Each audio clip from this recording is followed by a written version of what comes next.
Welcome into the Boom Bust Fantasy Show. I had it on the wrong screen. Welcome in, everyone, to the Dynasty Show tonight. We've got a queue, headline 16 on Twitch. And what's up? How is everyone doing tonight?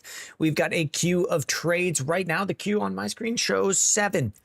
If you are looking to get your Dynasty question covered on this show, right up here on the TikTok feed, you can just go to our site and submit it there. If you're on the Twitch and YouTube feeds, it's scrolling across the top of the screen where you can see your position in the queue.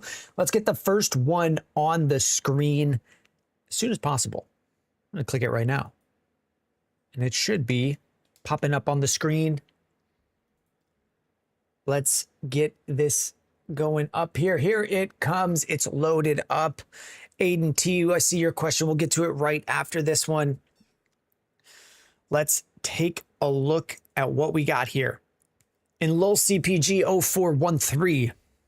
Is that your government name? Well, I guess that's rude to ask. And it's probably not. That was a joke. 12-team Superflex Start 9 PPR. We've got a trade here. It's tight ends. Now, there's no tight end premium in this league. But let's take a look. On one side, we've got Tucker Kraft. On the other side, we've got Dalton Kincaid and a late 27 second. And for something like this, let's take a look. This is the team sending Tucker Kraft, who's asking this question. They'd be sending away Tucker Kraft and bringing in a 27 second. They've added in notes that says, this guy really wants Kraft. Do I just take Stowers? And I will add in, we'll play off of that notes for the first portion of answering this question. The notes saying, this guy really wants Kraft. No, he doesn't. No, he doesn't. I would much rather have Tucker Kraft here. I don't think this guy is paying as though he wants Tucker Kraft. He said he would like Tucker Kraft, but then just offered a kind of bad deal for it. I personally would be sticking with Tucker Kraft pretty easily.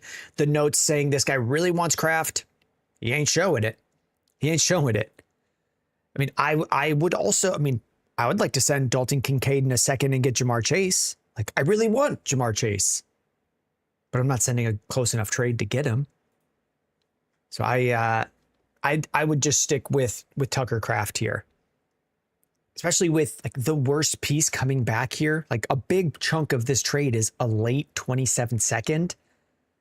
I don't know that I want that at all. So I'm sticking with Tucker Kraft here. Let's check in on the chat. Like we had was that Mason saying this is Kraft easy? I agree. Aiden T, do I do mock drafts? Yeah, Aiden, we did. Let me do this. Let's get this shown on the screen for you. We do mock drafts. We did one, like, do I do them live on the show? We can work that in as a separate thing, but probably not tonight. We have this is going to take me a moment to get it on the screen. Oh, this is looks like it's showing a browser already. This is something we're working on, our trade analyzer. You can take a look at it right now, but we're just going to pivot to this. We've done a mock draft video on YouTube, so we'll show that here. If you're looking for mock drafts, we covered that here. Our mock draft strategy, it's just showing a mock draft from pick 6 in a 12-team league. What I have seen so far is that, and here's the same thing, Cal Whelan's question, got the 10th pick in my draft. How do I feel about that position? I don't feel anything about any draft position. And typically, I think the best thing to do is just look at mock drafts and how people go through different strategies in different situations. We started doing that, but man, nobody is watching it. So I don't know that we're going to continue doing mock draft videos in that way. It's possible that we do some mock drafts on the stream, but that would be something that we plan out a bit ahead of time. Like I don't have the logistics set up to pull people in and do them right now. So maybe we'll do that next week. We'll see kind of where the Dynasty question queues are at. Like Zach Henry, would you try to get Josh Jacobs? Guy offered me Jacobs for Manungai and a 207. If if there's no, the last thing that I've heard, and I have not gone and checked in on it on my own, Zach, was that there's not really any follow-up from the law involving Josh Jacobs. If there's no legal follow-up and the league says they're not doing anything about it, then yeah, I would be fine with trading for him. Let's take a look. We covered Cal Whelan. We got Cal Votron. How are you, Cal? Second Cal. The Sugar Man got a trade to get CMC. If you've got a trade question, you could submit it on our site right there, the Sugar Man. And as we pull up the next trade, you'll see why we take them through our site. It's because it builds out the graphics that we'll show on the screen here. And user 789 keep Shuck or Tootin last round of a Superflex. Probably Tootin. Ben, is there necessarily a bad pick, like in the draft, a pick spot? Not at all. Is that the question, Ben? Have I got that right? And we'll check out the Twitch and the YouTubes as well. Headlines. Can we get your NFC North predictions for the season? Dude, I have no idea. Wasn't every team nine wins or higher last year? Like that could all just flip. The last place team could easily just move up to be the first place team. I think the Lions were what, 9-8 and in last place. And they had been first place the year before. It wouldn't surprise me if they went right back to being first place. Pop-Tart finally made it to one. Your Dynasty team just finished your rookie draft. Last guy took almost 2 months to trade the pick for a 4th rounder for next year's 3rd. Yikes. How long do you let your picks go? We usually have our picks go 8 hours. Tyrone, how are you? Thanks for dropping in, Tyrone, on the Twitch feed. Maybe I'll see you tomorrow. Let's get the next trade on the screen, and we'll show you guys why we take our trades through the site. Because I'm able to click Show Trade from our trade queue. It processes them in order, and then it builds these graphics programmatically. This is just a website overlay, which is why we take our trades through the site so that we can put them on the show like this. If you're on our Twitch feeds, our YouTube feeds, we've got the entire roster of the person asking their question here, and we can use that as context. So we've got this trade in a 12-team super flex 5-point passing touchdown, start 9. So it's pretty close to what I would call about a standard Dynasty league. PPR, but no tight end premium. Are we moving Christian McCaffrey for Bucky Irving, a 28-second, and Dejon Stribling? The notes here say I wanted CMC, so I sent Bucky and a 27-3rd for him. Other party countered with this package right here. I think I'm about moving Stribling and sending it as Bucky and a 28-second, or honestly just backing off CMC as a whole. Sometimes you just back off. There's plenty of times where I want a player, I send a decent offer. I think Bucky and a 27-3rd is a little bit low. Bucky and a 28-second is closer. And if they decline it or they counter and say, well, you got to throw in Stribling too, you say like, hey, that's too much. That's too much. So it's probably closer to Bucky and a 28 or 29-second, or Bucky and a couple thirds, or just Bucky and Stribling as a much closer package. But all of this going out for Christian McCaffrey, it would be the higher end of the market. I still like Bucky to bounce back and have a decent career and just not regularly be top 8 at running back like we were thinking going into last year. So I think we're sending quite a bit here to get to Christian McCaffrey. If I look at your team where you've got Bucky, Chuba Hubbard, Ramondre Stevenson, Tyrone Tracy, and not having a lot of future picks to replace guys, I don't know that I would be pumped to send a lot more than kind of what we already talked about on that one. I think it's the counter is too much here, Meaners. We've got a couple other questions from Meaners coming up on the show as well. Let's jump to one from Snapshots in the Toxic League. We'll get this one on the screen. We'll cover it, and then we'll check up on messages from the chat. I think I missed one from the YouTube, and we'll cover that one as well. Snapshots in the Toxic League. I see it on my screen. I see it on your guys' screen. Let's go through it. And as always, chime in. Let me know which side of these deals you want to be on. Do you want to be on the Taylor side or the Diggs side of this deal? I'll look through it. The trade in a 12-team Superflex start 10, full point PPR, no tight end premium. How are we feeling? Taylor and a 27 first, or a projected early and late first, a third and Stephon Diggs? I mean, I guess this would require that Diggs plays this year and has a meaningful role. The notes here says, like, just feel like this would put you over the top towards winning the league. Might be a slight overpay on my end. And that first is 90% going to be the 101, but it feels worth it to get over the top.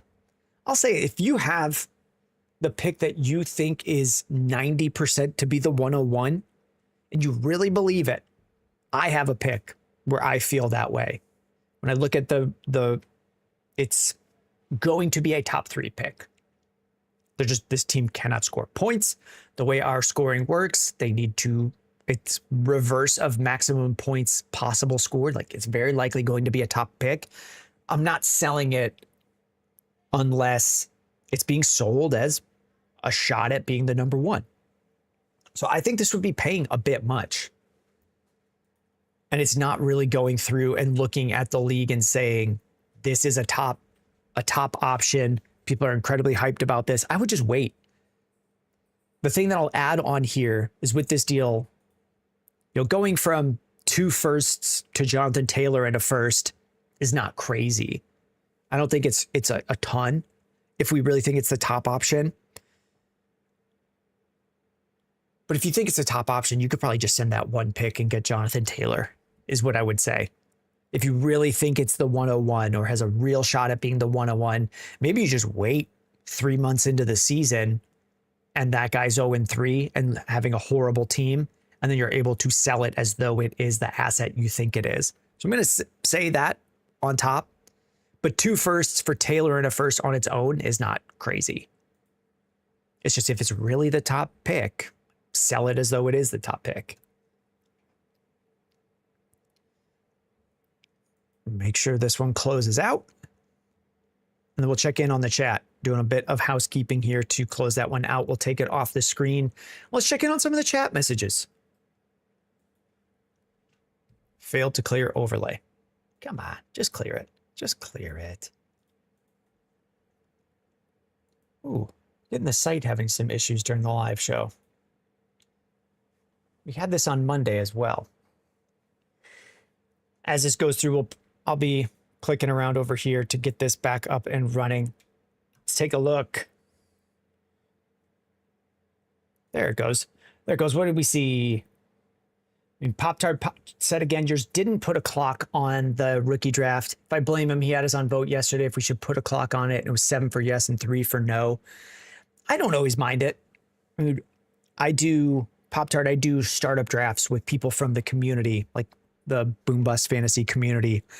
And we go with an 8-hour pick clock for our full startup. And it takes a while.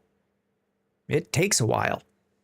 And we've done 10 of them. And I think all 10 of them have said, can we speed this up? Like, we don't need to. We don't need to. We don't need to speed. Like, we finished one and it took maybe 3 to 4 weeks. And now we have over a month before the season starts. We're okay. We're okay. RW Goat, this is my first year doing Dynasty. Who would you recommend to draft in the first 2 rounds? It kind of depends on your scoring. If you're doing a super flex, there's going to be a lot of quarterbacks that go in there. I mean, we could look at this. I'll just pull up our recent draft. We'll take a look at like picks I liked, picks I didn't like. And then I'll show you a couple other tips that I do. Who was that one? Goat. Here is our startup draft we just finished it within the last month. Let me find how to open that. Draft results. This might make a noise. There it is. And then I think I just show it on screen right here. Here are our draft results. Ours is a 12-team super flex, start 10, connection to draft loss. Here's where we went. Here's my team highlighted. I try to trade out of the first round, and I did. Players that I like in the first round. I mean, I like Josh Allen going first. I kind of like Jamar Chase being probably one or two in that range. Drake May at the top. Who don't I like here? Maybe Caleb Williams. I'm a big Bears fan, a big Bears believer. I think Caleb Williams would be one of the ones where I would take him in the second round or let that fall down. Or let that fall off. Other picks in the top 2 rounds that I like Bowers. I kind of like Jefferson here. Lamb in the second I really like. I may hold off on Achane. I like Drake London quite a bit. But we'll have this on the screen. There's not a ton of picks that I strongly disagree with. Just the ones that I mentioned. All right, so you still don't know the draft order yet. Typically, I try to just trade out of the first round. And it'll depend on your league's settings. The reason I like to do that is because we have to start 10 guys. And if I scroll down to the 10th round, I don't love having to start Jalen Warren long-term, Travis Hunter long-term. We'll remove that. Here's the line of the 10th round. Like, I don't want to have to rely on Denzel Boston as a starter or Quentin Johnston, who would have been there, which I actually don't hate, who would have been there as my 10th pick. And then I would want follow-up guys after that. So I try to move my top tier value and move up my later round value. Like, I don't think I took a pick in rounds 12 or 13 because I didn't feel that great about any of those players. So I just moved that value into these mid rounds where I feel like I'm going to have starters that last for a couple years and a lot of them. So that's my general strategy. You were thinking of drafting 2 running backs in the first 2 rounds. I don't know if that's smart. I don't ever go into the draft thinking that I'm going to draft 2 positions in a row. Let's see, Juju Pro, what's your feeling towards Neighbors? We just don't know yet. At some point, if we're talking Dynasty, at some point he'll play again.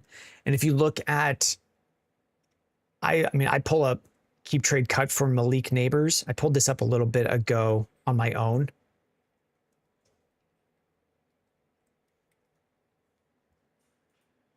He was looking good last year. If you look at his last year performance going into last season, if we just go for a reference on value, I know we'll lose a little bit of value for getting younger, but sitting around 8,700, slow to start the year, and then starts playing really well. And we have signs that he's a top tier wide receiver, and then an injury. And now it's just kind of sitting and it's dipping even lower as though he's never going to come back or be as good as he was. So I'd say right now, especially for teams that are looking to go into a rebuilding year, if we're worried about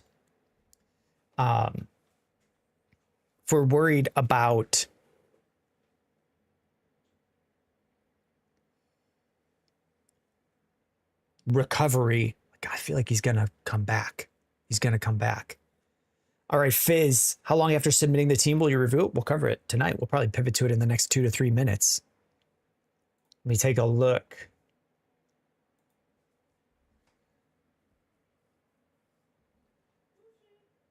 It should be popping up here on my end. We'll pull it up and we'll look at it. It's reloading. I think it's just going slow while we're live. Got people entering trades. We may need to just move how I host the site if it can't handle the traffic while we're live. I've got 2 here for Murdoch. Murdoch. Is that Fizz? Or is that someone else? Let's take a look at a trade because we've got a trade involving Malik Neighbors, who we were just talking about. And then Fizz 909. Yeah, 502 bad gateway. It looks like that's just an issue with, yeah, Ian, we see it. We'll cover both of yours right after this. And then Fizz, yeah, 502 bad gateway would just be like the site is overloaded right now, which hasn't happened in the months that we've been doing this show until now. So I will investigate moving how I host the site. Pop-Tart says, gotta love that. I don't love that. I don't love that. I don't love that. I was hoping I could just host the site the way that we have it. Yeah, the gateway thing is, my guess is that it's like we just can't handle, that would be the routing going to the server. Totally being sarcastic, no worries. Ian Murdoch just kept reloading and it worked. It might just be that the traffic is too much and I need to host this somewhere else that can handle the traffic more. So I'll look into that, which is a bigger undertaking. Let's talk this trade. Here we go. Luke. I'm sorry, Miss Jackson. It's a Pop-Tart submitted one too. It should be showing up on the top then. It may take a while before this updates the queue, but it should in time. So let's take a look at this deal. Are we doing Malik Neighbors for Tet McMillan and 2 seconds? Now these say that they are projected late seconds in 27 and 28. This is like borderline. Just like we were talking about with Malik, I think he will bounce back and play and be pretty good. So if we're talking Dynasty, I don't know that I'm doing this. The notes say, wondering if I should do this or look to improve the roster in other ways since I should be solidly contending. And this is someone moving Tet McMillan for Malik. I would have said I'd like the Malik side. I'm going to give the slight edge to Malik Neighbors. This is one that you don't have to do right now. If you feel like your team is contending and missing a significant amount of time with, if Malik Neighbors misses 5 to 6 weeks and you're worried about it, then don't do it. Then don't do it. We have a follow-up question from Juju. If we talk redraft for Neighbors, if we're talking redraft for Malik Neighbors, unless your draft is right now, we don't need to know the answer. There are times with fantasy, especially now going into August, it is okay to say, we don't know yet. Once you have to draft, it is okay to also say, I'm fine if someone else gets this win. There's going to be a lot of value wins in the draft. I think it was the video that came out today where I said, like, hey, I just don't want Isaiah Likely. If someone else gets him and he is what people think he is, it's okay that someone else gets that win. We can just say, I'm just going to avoid a situation.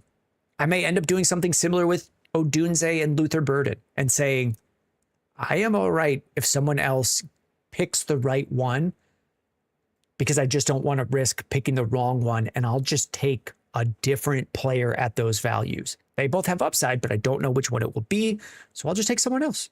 If someone else gets a value win, that's okay because I'm going to be finding my value wins as well in other spots. We can't get them all. You just need to get enough and more than the rest of your league, but you're just not going to get them all.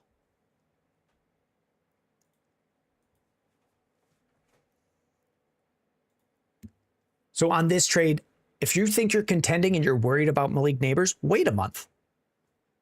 We don't need to, in our Dynasty leagues, be saying like, man, I got to get this value win pick right now, get it correct, and then have Malik Neighbors come back and get that big value jump. If you want to try to do that, you can.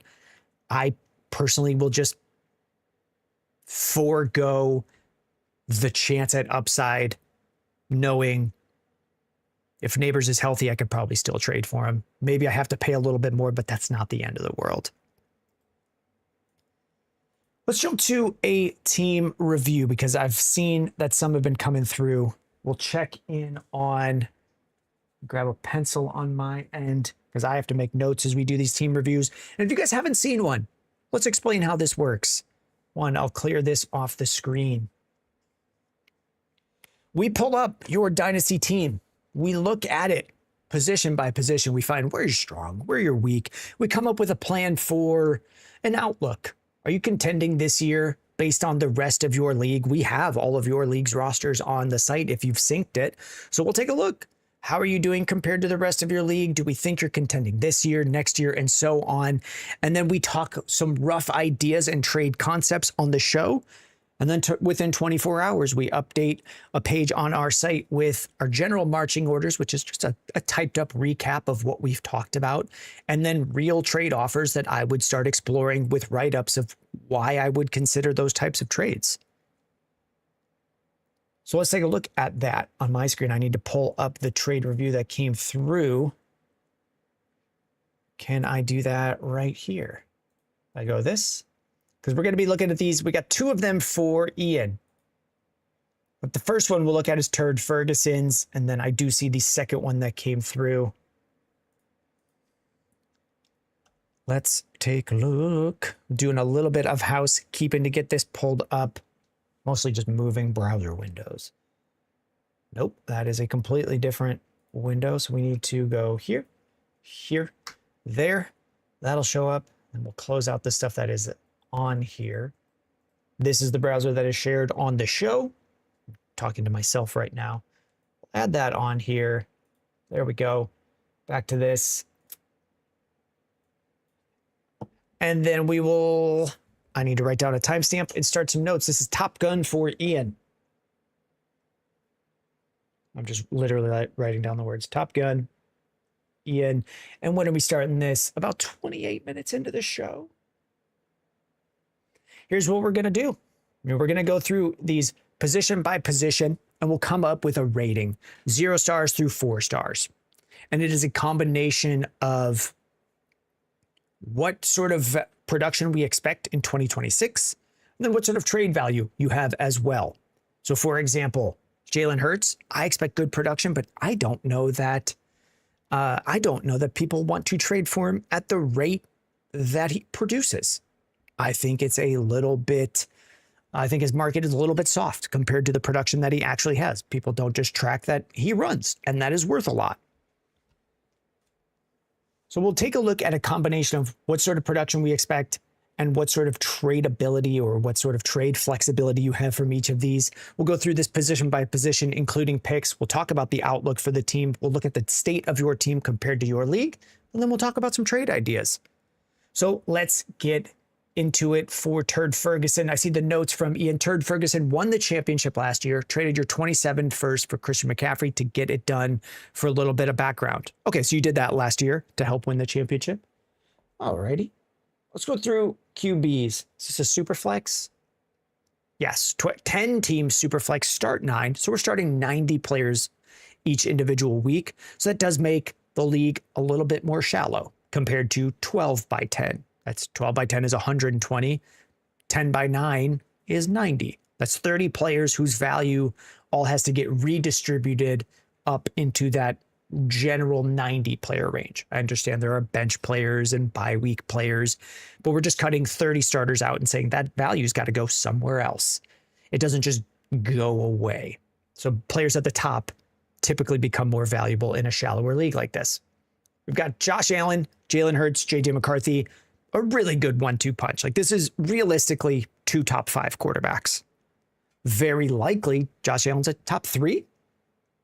And then Jalen Hurts has been, what, QB 8 last year, QB 8 the year before in total scoring. But some of that is not playing because their playoff situation is locked in place. And then the years before that, he was QB 2 and QB 3. So when we say top 5 upside, it's real top 5 upside because he's done it multiple times. And in a non-fluky way, like rushing is just pretty solid, which is why I like Jalen Hurts more than, say, the market does. I don't think they're tracking how good running is for a quarterback. So I think we're good here. We don't have a third option, and that's not the end of the world. You could go get a third option, but realistically, if your team is strong in a super flex league, you can start a flex player, non-quarterback in that super flex spot for the 2 weeks that your players would be on bye. And then we just need a strong playoff roster, which is why I don't often carry a third QB, or if I do, it would be Geno Smith, Aaron Rodgers, something in that range, Jacoby Brissett, if we think he's going to play the whole year. So this is really, I'm going to put like a week 4, 0 through 4. We'll call it a weaker 4. There could be stronger 4s if it was Josh Allen, Lamar, and then a decent third option like Stroud. That would be a 4. It'd be really, really good. Top in the league, probably. But that's not quite where we're at. Running backs, McCaffrey, HN, Derrick Henry. We're getting older. And that's a really solid for production 1, 2, 3. I would probably just starting all 3 of these guys, one of them in a flex most weeks. Other players that we like I like Keelan Black to have some value. I think the market is, a little bit low on the potential of what he could do there behind Christian McCaffrey in future years.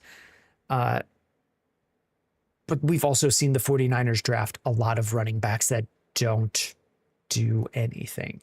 That doesn't mean Keelan Black won't do anything. It just means I think the market's a little bit soft on him. Just rating other players here, like Kamara probably has a small role for the final year here. It's a value decaying asset, but we're not losing a lot of value.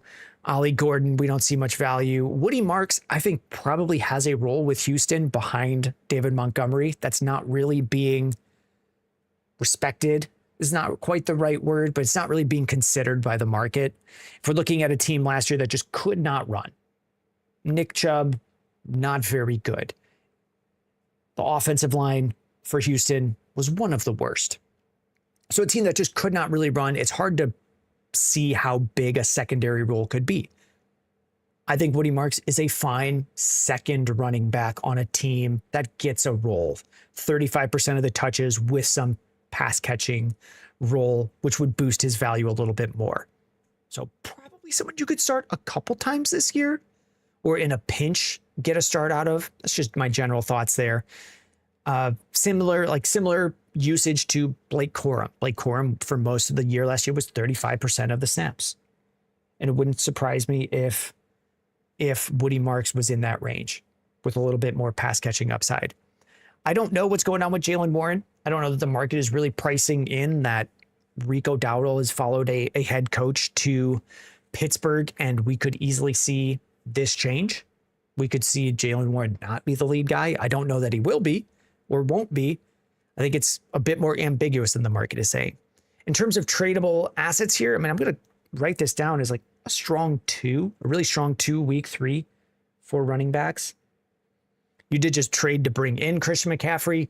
If he produces again this year, like if McCaffrey and Derrick Henry both continue to produce well at their older ages, like you're set for a strong lineup.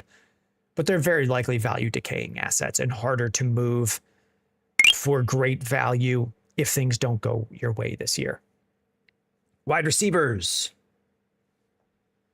Ibuka, Ladd, Devonta Smith, AJ Brown, DJ Moore. Just a really solid chunk of guys. No studs here. Who's most likely to be a top 12 finisher this year long term? I mean, AJ Brown probably a top 12 finisher this year, but getting much older. Maybe Ibuka takes that big leap forward and we're feeling great about him next year. But I mean, this feels like a lot of like wide receiver twos, but we've got a lot of them. 1, 2, 3, 4, 5. So, I mean, I'm going to put it down as a 2. Like, for this to be a 3, maybe if Ibuka was like Drake London, I do try to give a gauge of what would get you to the next level or how far off you are. For tight ends, we've got Stowers, Kittle, Jake Ferguson, Barner, Terrence Ferguson, Max Clare, a couple Rams guys. Kittle the general consensus that we're hearing is like he should be back this year and playing well. I don't know that he will be. I think we're okay with our starter, Jake Ferguson, and then upside from Eli Stowers. And this is feeling like not a noteworthy special room, but if Kittle is back and producing, we could be in a pretty good spot. I'm going to call this a 2. No 27 first, no 20. I mean, we have our 28 first, our 29 first. I typically say a 2 is if you just have your own firsts going forward. You're 27, you're 28, and we don't. So we'll call it like a week 2 to a 1. There's not a ton of flexibility to do things unless we're moving a 28 first. Now you say that this team won the championship. I can't argue with you. I can't tell you you're wrong. And looking at the state of the league, what we have on our site is lineup power. That's this chart here. An explanation is the site looks at your league's settings, 10 teams, Superflex start 9, and it looks at, well, what's one of the best lineups you could put together? And then it puts that together as a chart. Turd Ferguson getting 49.6 points a week from quarterback. That would be Josh Allen and Jalen Hurts. We have projections on the site. So it's looking at player projections for 2026 and saying, yes, you are likely to make the playoffs again. Top 3 is the projected scoring. What I like to say on the show is the fun of fantasy football is we don't know what's going to happen. And this is a pretty tight-knit league. I've seen plenty where there is a drop-off, a curve here. I've seen much steeper curves, from the top to the bottom. So this is all closer. But you're right. This is a team that, for winning the championship last year, is not done. You can contend again this year, and then possibly a retool coming with the amount of value decaying assets that we have here. But I'd say this is a contending team, possibly contending this year, probably contending next year. And then we'd say in 2028 that we might need to retool and turn some more assets into picks to begin getting value rising assets. The opposite of DJ Moore. More Ibukas, less DJ Moores. More Lads, less AJ Browns. Just based on AJ Brown's over 30 already. Do I have that right? So when we're looking at moves to make to get you contending a little bit more, I'd say let's find a way to do something with this 27 second. Because of 27 second, Luke Garza is saying more Christian Watsons. If you guys are not following Luke on TikTok, he's in the chat. I think you can just hit his name in the chat. That might do a reply to him. You probably are already following him. Great redraft content throughout the year. Very great, very good dynasty takes from Luke. I know one of his favorite players is a Christian Watson, and that is a good target here. With the 27 second, that is a really good value on a young player that the market is just kind of off of because of the amount of injuries Christian Watson has had. And I'll say to a case like that, the market is generally wrong when it calls someone injury prone, that they're going to stay injury prone and continuously be getting injured. Javonte Williams was injury prone. He's not injury prone right now. People don't say that about him. Saquon Barkley has had a long career. He tore his ACL. He had a high ankle sprain. Saquon Barkley was injury prone. Did the Giants waste their pick on this guy? He's missed too many games. He's not anymore. So that could still be the case for Christian Watson. And for a 27 second, I think that is a good target here. So that's one of the types of things that we're going to look at with trades that we build out here. Other things that we might look at is we have Blake Corum, we have Jalen Warren. Can we find packages that move Corum to the Kyron Williams owner and let you get younger from DJ Moore? So if we build a package like DJ Moore, Corum, can we come away with just a better, younger wide receiver? We might look at doing something like that. Same thing with Jalen Warren and DJ Moore to get younger. I don't know that we want to add in too many more veterans. We have a really good mix here. There are times where with a contending team, I say we need to find more Travis Kelce's, guys in the last year of their career who are still top performers at their position. Travis Kelce was still a top 5 tight end last year. So we want the Kelce version of a running back, but I think we already have those. McCaffrey and Derrick Henry. And I don't know that trading them away is going to give you a ton of value such that we get youth and maintain the level of production. So we may just ride these guys out through the end of the career. And because of that, I'm going to say, I don't want to move many more firsts. Moving your own first, it did work out for you to get the championship last year. I don't know the exact specifics of the deal that you made, but often moving your own first does increase your odds, but doesn't maximize, doesn't meet what I want to be it doesn't raise your odds of winning the championship enough to manage the cost of doing it. So if we're looking at moves we could make, we've already talked about hey, maybe we move Corum, maybe we move Jalen Warren and get those guys paired with the other running backs in committee there. Maybe we just look at, we have Ferguson, Kittle would come back. If someone is really high on Eli Stowers right now, and we're not sure that Eli Stowers is going to be a main piece of the Philadelphia offense to start the year for a team like you that just wants to contend, maybe we just say someone else gets that shot at upside. And if they're willing to pay the high end of the market and we can get someone producing right now, let's be open to doing that type of deal. So those are the types of trades that I'll put together for a team like this. You can also look for them on your own, but you'll end up with a write-up on the My Advice tab. So we'll start wrapping this one up because we have another team review for Murdoch. Those are the types of trades that I'm going to put together. Within 24 hours, you will be able to come to the My Advice page on the site, and it will show past trade questions that you've asked, past team reviews you've submitted, For me, it shows all of the ones that I've reviewed, so you'll see a lot more of them, but you should just see your own. You'll see Top Gun and Only Last a Minute Man. That's a banging joke. That sounds like a porkin' joke. So you'll see the Turd Fergusons there. Oh, Terrence Ferguson, duh. And then you'll be able to click on that. Like, here's one that we did for Dan. You'll have your outlook, the snapshot of the team as it existed right now, the general write-up of the marching orders that we've just been talking through, and then down the side, 5 to 10 real trade ideas based on the players in your league, the rosters in your league, and then rationales for, hey, here's why I put this specific trade package together, how I might change it, or what type of counters I would be open to in situations there. So for example, if I had a trade including Josh Allen, the rationale that I would include is, hey man, I'm only moving Josh Allen if I'm getting great prices on Blake Corum and Jaylen Warren, and probably like 2 players like that, getting great prices on those players to convert that into a stronger starting lineup, and that I'm not really looking to take that many counters on the trade. So that sort of rationale will be included with each one. And Ian, we say thank you for submitting your team review. Thank you very much. And I think we're going to pivot pretty soon right back to the next one that you have also submitted. So thank you very much. You'll have the video timestamp with a chapter on the YouTube video as well. YouTube handles this automatically with our live streams afterwards. I think they go down for a little bit. YouTube processes it, and then it's posted on the YouTube page as a video. And it has been a minute since I've checked in on anything from the chat. Let's make sure I'm not falling too far behind.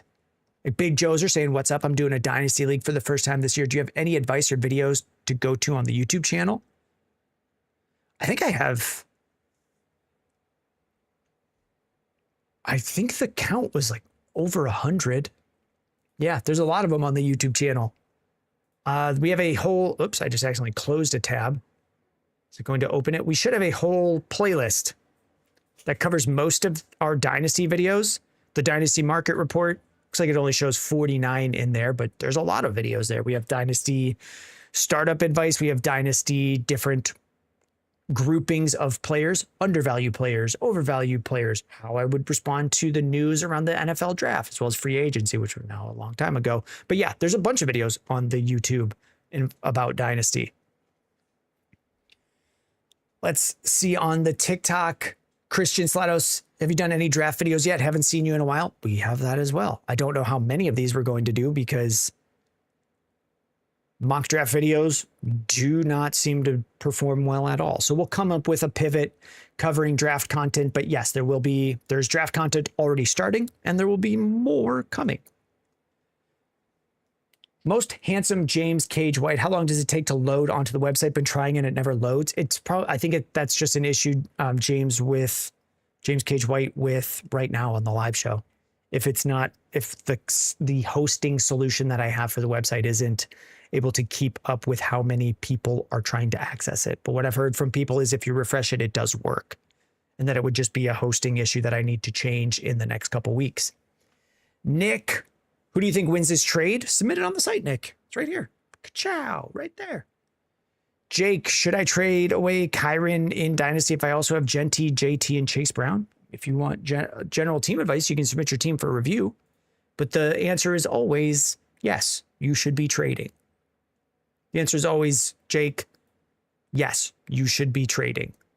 Your specific player? I don't know. The managers who win the most leagues, Jake, are the ones who look at their team and say, I'm going to take these 2 guys and trade them for 2 better guys. And the people that have that mindset, or I'm going to take these 3 guys and trade them for 2 better guys or 3 better guys, and build out trade packages that result in things like that, small value wins, are the ones who win the league. So should you be trading Kyron away?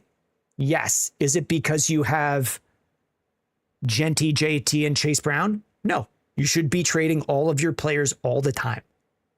That is how you win in fantasy. Let's cover a couple trades from the queue, and then we'll jump back to Ian on the next team review. Let me get a count on the queue. It says 8 right here. I see 9 up there. We're at 9 trades on the queue. So let's take a look at one. We got one from Meaners. We are going through some site issues. Hopefully this pops up and works for you.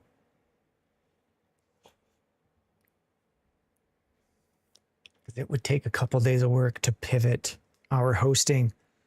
Here we go. Meaners. On one side, Bucky Irving and Amon-Ra St. Brown. And Meaners is the team with Bucky and Amon-Ra. If you're on the Twitch and the YouTube feed, you can see the team right over here. If you're on the TikTok, looks like I'm pointing off of the phone, which is exactly right. The phones are just not big enough to show all the content that we have. So we would be trading Bucky and Amon-Ra St. Brown and bringing back Omarion Hampton, a projected 27 early first, and Rashee Rice. Yeah. I think that's okay. If people believe this is an early first, I don't have the exact team that the first is from, but if you really think this is a projected early first and you think you can then flip it as such, or just move your own 27 first at good value, you still have your own 27 first. I would say if you think you're contending, this is still a good deal. And I would take the Rice, Hampton, and first side. I really like Bucky Irving and Amon-Ra St. Brown. Amon-Ra St. Brown has just been wide receiver 3 for multiple years running. And I think he could be there as a top option again. I like Bucky Irving to be top somewhere between running back 10 and 20 for the next few years. That has plenty of value, and I think the market is kind of underselling that. I would still move both of these guys for the package of Rice, Hampton, and a first. Even if you don't really like Rice, and then you move Rice and your own first, you can come away with a really good wide receiver. And then be in the situation where you've just pivoted to someone else's first and gone from Bucky to Hampton and Amon-Ra to a worse, but still pretty good receiver. Like you could probably move Rice and a first for Drake London or someone in that range, or a running back in that tier, and then pivot him to a wide receiver. So I'd say there's a lot of flexibility on here, and I'm probably taking the package side. You are bringing on work, but you're getting enough value that it's okay to bring on these players saying, before the season starts, I want to turn this first or my own first back into startable assets. Okay, the trade queue is growing. Let's take a look at, let's count out. We got Eli Maberry and another one from Meaners, and then we'll jump to the next team review. And then before we jump to a team review, we'll check all the messages in the chat as well. Eli says, well, he doesn't say anything. He's got a trade here. It is on your screen. This is a 12-team, 1 quarterback start 8. So this is a bit more shallow of a league. We're looking at a player pool more closely, one that more closely resembles a typical office redraft league. So it's going to map to the values pretty similar to that. We've got Matthew Golden, which does not have a lot of value in a league like that, and a 27 mid first for Luther Burden. If you believe in the upside of Burden, I think that's okay. I think it's fine to move those things for Burden. If I have Luther Burden, am I doing the flip? Which is what Eli has. Eli has Luther Burden. Am I sending him for the first in Matthew Golden? I'm not. I don't think I am. This is someone who looks like they're going through a rebuild. You can check out their roster right here. And here's what I'll say with trades when you're rebuilding. Burden for a first is okay. I would rather be sending Burden and Jeremy Bernard to get either one better player or a first and better picks compared to Matthew Golden. Because Matthew Golden is just hard to move if you feel like you're rebuilding. Although with this team, I think this is going the wrong way. Sometimes when we do the trade question reviews, I just look at your team and say, you're going the wrong direction on this. Maybe you just brought in Luther Burden. What I see right now is you currently have Luther Burden. I like that side of the deal. I like that side of the deal for you. And I would be using the first round picks that you have to go out and acquire players like this. So maybe you said Golden. I don't have notes saying if you did this deal and now have Burden, but I would want the Burden side. And for the team that you have, I would not send Burden for Matthew Golden. and the first. And I'd probably send more of your firsts for up-tier players. Now I'm just repeating myself. Let's go to Meaners, and then let's hit the next team review for Ian. Meaners, chat, team review. Cool? Cool. Cool, cool, cool. Try to take a sip of something so I don't start coughing. Meaners in a 12-team Superflex, start 9. Let me make a note for him. Meaners says he didn't mean to submit a trade, so we'll send him a review, or we'll send him a credit.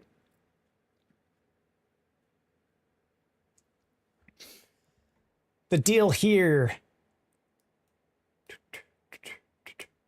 Okay, we're reading the notes here. This is Justin Jefferson for a 27 first and second, or Amon-Ra St. Brown and a second.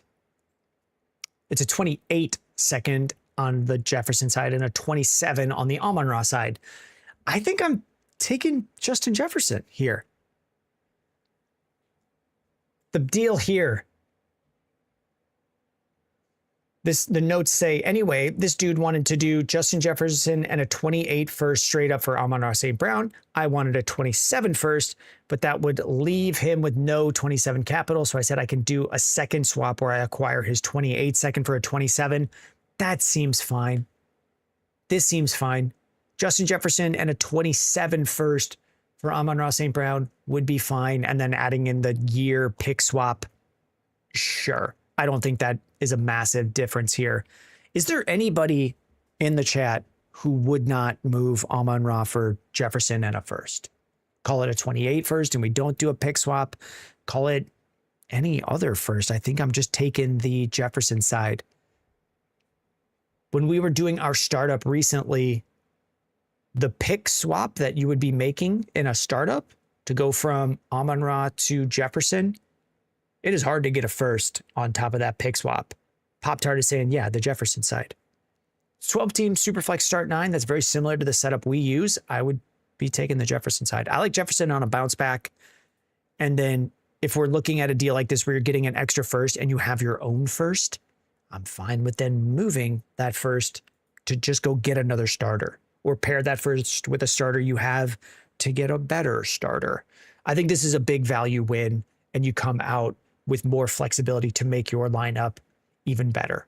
And if Jefferson bounces back to top 5, and we're saying Amon-Ra is about top 5, there's a very real chance you just don't lose any production. You lose maybe a year or 2 of age. I think Amon-Ra is, I'm guessing about 26, but I don't know for sure. Someone can correct that in the chat. I'm pretty sure Justin Jefferson's 27 and Amon-Ra 26-ish. Do I have that right? I don't know. We'll wait for chat. Let's clear that overlay. Let's check out the chat messages. Pop-Tart says ye, which I think means you nailed it, Jack. Hopefully it does. He says yes. Yes, I still got it. I still got it. I could do this. I can remember these things. Let's check out chat messages. Raphael 108 first pick in a redraft. I think Amon-Ra is usually around that range, and I really like Amon-Ra. I like CeeDee Lamb. I like Justin Jefferson in that range. Really, any of the wide receivers there in that 108 range, I really like. Dylan, I see your message. I'm going to answer it. I think we answered this one on Monday. We're going to answer it very similarly. Jacob, should I go Gibbs, Bijan, or Jamar at 1? I take Jamar, but I got to tell you, Jacob, it doesn't matter. It doesn't matter. Who you should take at number 1 in your draft? I mean, let's just take this as a blanket statement. If you have the first pick in your fantasy draft and you are taking the time to come in, I mean, 1, we appreciate that you would take the time to stop in on our live stream and ask that, but don't. Take that time and look for players in rounds 6, 7, 8, 9, 10 that have a higher chance of returning value. Get up to speed with who's being drafted in rounds 5, 6, 7, 8, 9 so that you can pivot correctly during your draft when you haven't been able to get a running back in the first 3 rounds. You should have in the back of your mind what running backs are good values in rounds 5, 6, 7, 8, and 9, and so on. That's the questions you need to be answering. Who you take at pick 1, it doesn't matter. It's not going to have, there's no amount of, nobody who tells you who they should take at number 1 actually knows, it's not going to matter. There's no information that we have right now that can give us an accurate guess of who should be taken first overall. So stop asking. I don't mean like you're annoying me asking. I mean, take that time and spend it doing something that'll actually get you a better fantasy finish, which is just like breakout players in the back half of the draft, or knowing the ways that you could pivot as your draft goes. People are taking quarterbacks early. You should know which quarterbacks are good value late. Who to take 1, 2, and 3 doesn't matter nearly as much as that stuff. Thoughts on Ibuka this year? Ibuka could break out in a second year. I like Ibuka. I like it. I mean, I'll probably end up getting Ibuka quite a bit. I think he's about 4th, 5th round in redraft. And if I'm not getting wide receivers in the first 3 rounds, I'm okay taking Ibuka. I'm already planning. If I can't get a wide receiver early, I'll get Ibuka in the 4th, just like we were talking about with, I'm not thinking that much about who to take out 1, 2, 3 in the draft. Not even really what first, second, third round. We go. So I traded Jeremiah Love for Mekhi Lemon, submitted on the site. We've got a whole queue of trades, W. Gauss, that we are going through. Here's the pencil pointing right there. It's a Pop-Tart. Says Caleb Williams and Drake May I took late last year and won. I'm a very big fan of late round quarterbacks. Grizzly says starting a Dynasty Superflex as the 102. I'm wondering who to take. Drake May, Josh Allen, whoever's there. I usually like quarterbacks early. I don't think I have it pulled up. I typically say trade back Grizzly from 102. In the Superflex startup we just did, I traded back out of 102. Let's take a look at the next team review. We said we would go some trades, then we would cover the chat, then we would, oh, no, we forgot about Dylan's question. Then we would do a team review. Let's go to Dylan's question. His was, what do we take for Malik Neighbors?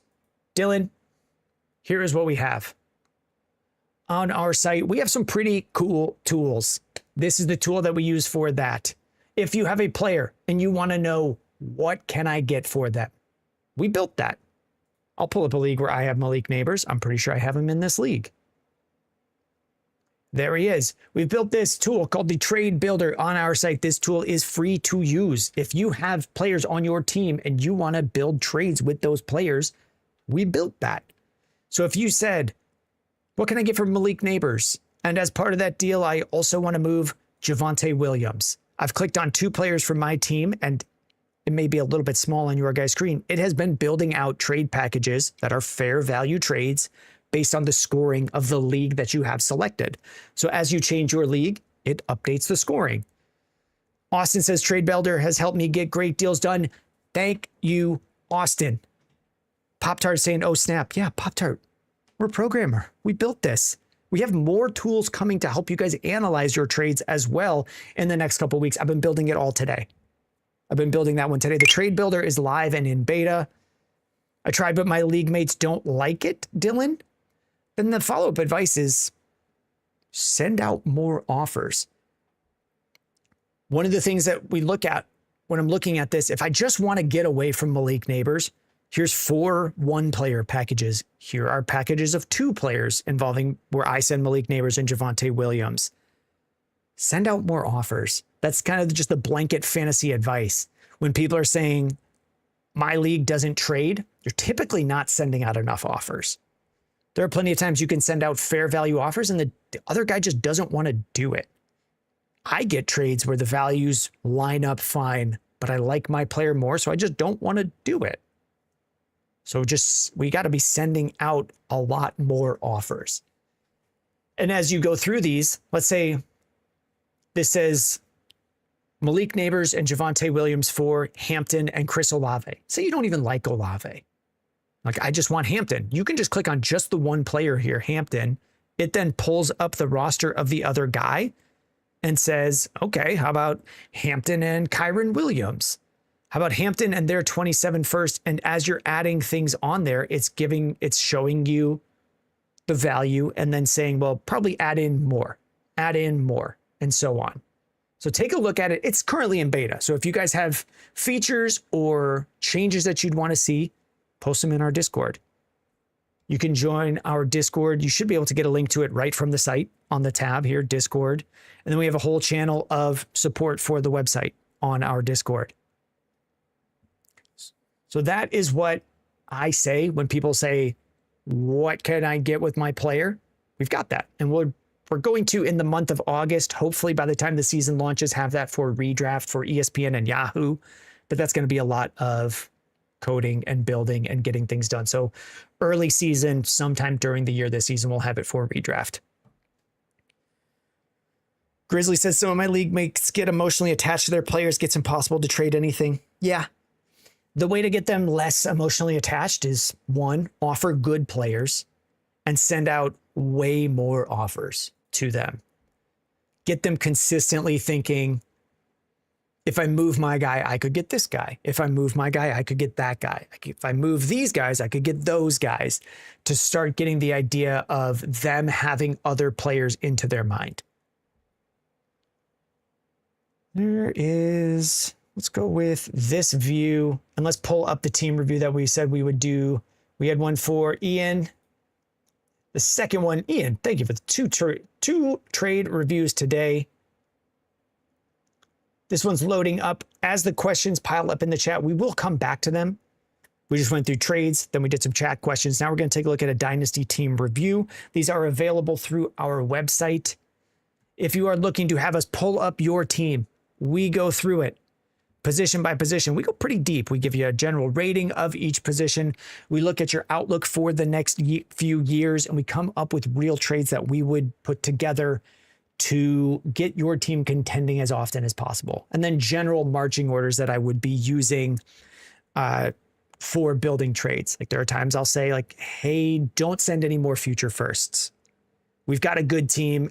Sending away more future firsts probably hurts us more in the long run. Basic baseline advice like that. Or we need to add some more veterans. Here are trades where we bring in more veterans, or we need to move some of our excess value at quarterback. General marching orders, and then real trades that back up those marching orders. So we've got Ian on the second one. I'm going to write down a timestamp so that Ian will be able to come back to this YouTube video and click to a chapter in the video to get right to this team review.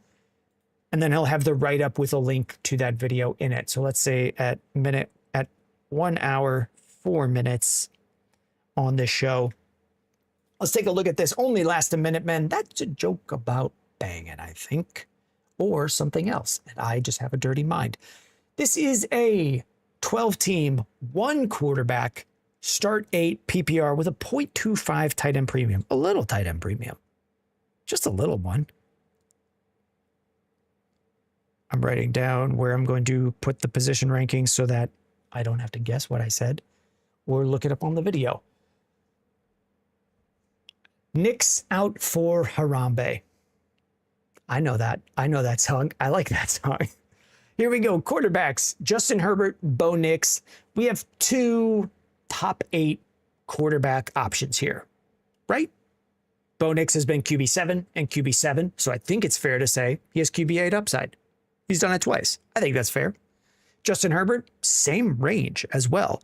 In Dynasty, he's about quarterback 8 right now, taking in his age and his production. We may have already seen Justin Herbert's best year. He's had, I think it was a 39 touchdown year in his second year. I don't know that he'll get back to that, but he definitely has that upside to be MVP. Justin Herbert is a Super Bowl caliber quarterback. He just has not made it to the Super Bowl. I like the Chargers this year. I like their offensive line improvements. I like both of the options here. I'm writing down, like, this is a 3. A 4 would be if we had Josh Allen and Bo Nix. We've got Justin Herbert and Bo Nix. It's 2 really good options. There's a pretty good chance I'm going to say, let's try to move one of these guys. Sorry, TikTok has someone trying to join as a guest from Connor69. If Connor is here, we've declined that. And the general question is, no, I don't think I'm going to bring someone on that I've never met onto the live show. I think that's a fair response. So we're probably going to look at moving one of these quarterbacks and down tiering to move value from either Bo Nix or Justin Herbert into our starting lineup. I think that's a fair assumption based on just the quarterback room. I haven't looked at the rest of the team. I stay pretty locked in on this column. On to the next column. Running backs, Hampton, Judkins, HN, Woody Marks. We covered Woody Marks on your last one, on the last team review. Like, we're feeling pretty okay about him. I don't know that he's going to start as much in a 12-team start 8. This is just a different league format compared to the last one that we went over. So I'm not sure he's going to have as much value. We may get some starting weeks from Jordan Mason if Aaron Jones is injured. And then Tyrone Tracy is also here. How are we feeling? Like Hampton, Judkins, 2 players I really like. Travis Etienne, I like him a smidge less after the Alvin Kamara news, but I was also, but before that, I was really high on Kamara. So now I think I'm just kind of back in line on the market where he's probably a top 18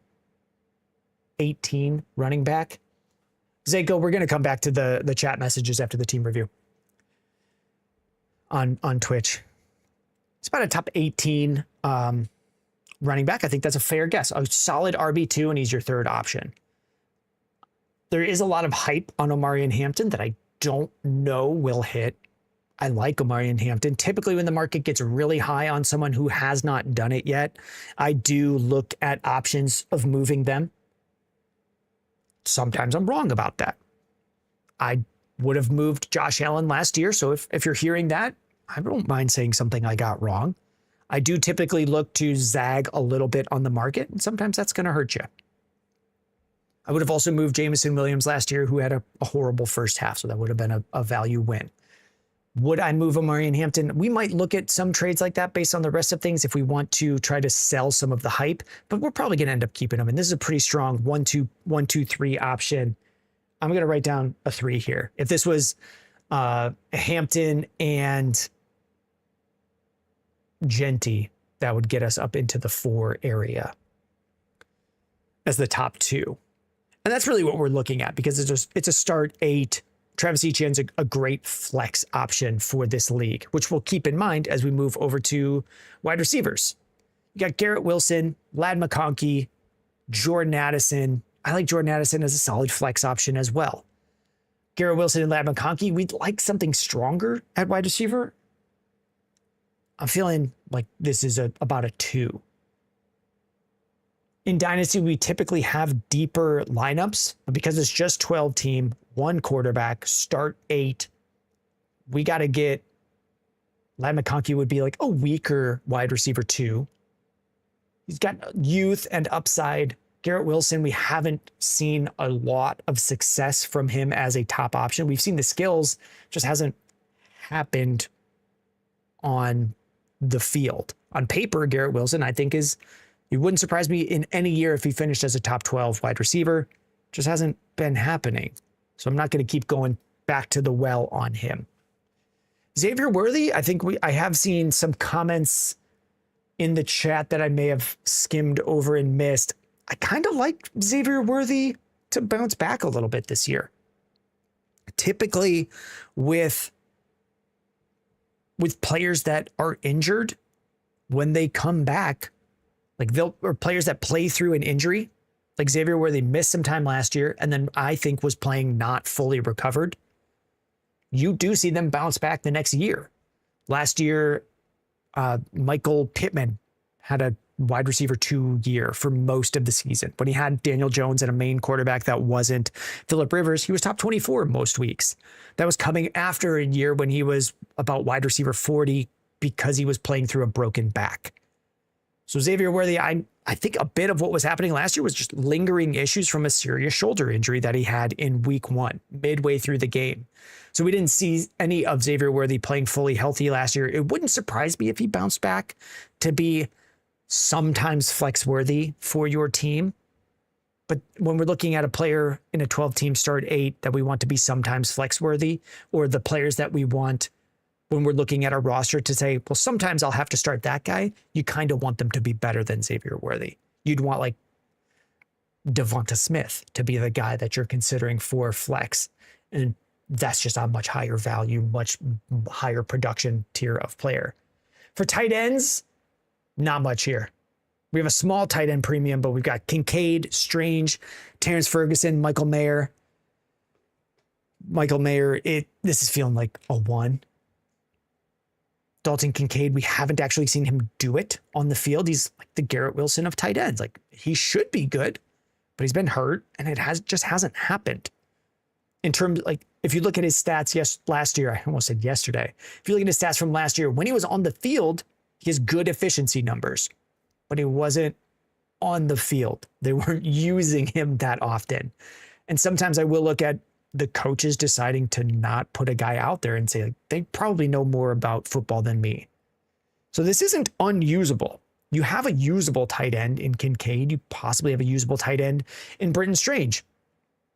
But it is probably one of the weaker tight end rooms in the league. So I wrote down a 1. When we look at your picks, it looks like we're coming out of a rebuild.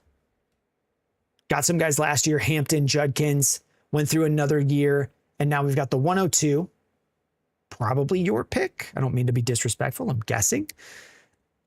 102, 109, 206, 307. We've got 2 first rounders this year. It's a 1 quarterback league, so that 109 is not actually that valuable. But the 102, we're adding in Carnell Tate. We're feeling pretty good about that. 2 first round picks next year. We're feeling all right. We're getting to the point where I think you could probably mess around and contend this year. That was my guess. And then as I'm scrolling up, like top 6, top 7, top 8. So we decide, I have some leagues where I'm deciding, and actually, I don't want to get away from this. The lineup power chart here, we've already looked at it, and I'll go over it for the people who have just joined in since we did our first team review on the show. This is we take player projections across the league. So what will Omarion Hampton do? What will Garrett Wilson do? We don't know, but we'll project. We'll come up with a pretty good idea. And then the site will take your league's scoring, 12 teams, 1 quarterback. We have to come up with 8 starters from this roster. So it's probably Herbert, Hampton, Judkins, Wilson, McConkey, Etienne. What is that? 1, 2, 3, 4, 5, 6, 7, 8. Jordan Addison. And it's not looking at the picks that you're going to turn into players. And it comes up with, if those players hit their projections, who has the highest weekly score. So you'll be adding in some players, but it has you in the middle of the pack. You can definitely contend in a 12-team league. What is it? Probably 6 teams making the playoffs. And you're adding in more value from the picks that you have becoming players. You could be in the mix this year. And we kind of just want to decide, are we pivoting towards coming out of this rebuild and contending, or are we taking it one more year? And I think there are some options where if we can move Bo Nix for good value, move the 109, move some of these 206, 307 with players to get better players, or move the 206 for veterans who are going to produce but won't have a long-term time on your team, we could end up in contention based on some of the deals that you get done. So what we're going to look at is, I'm going to mark this down as retooling for 2026, but that doesn't mean we can't try. Basically what I mean is, if we send out some opening salvo trades, if we can get some value wins, that opens up follow-up deals that have you contending. Does that make sense? You know, we're going to send out 10 deals, hope we get 1. And if we get that deal, we get enough of a value win to put us over the edge towards contention. And I'd say, like, I'm okay if we move the 102. I'm okay if we move the 109. It's all just kind of what sort of value do we get from those contending teams. Like, you know this, we were just looking at a team of yours that had a lot of veterans on it and won the championship.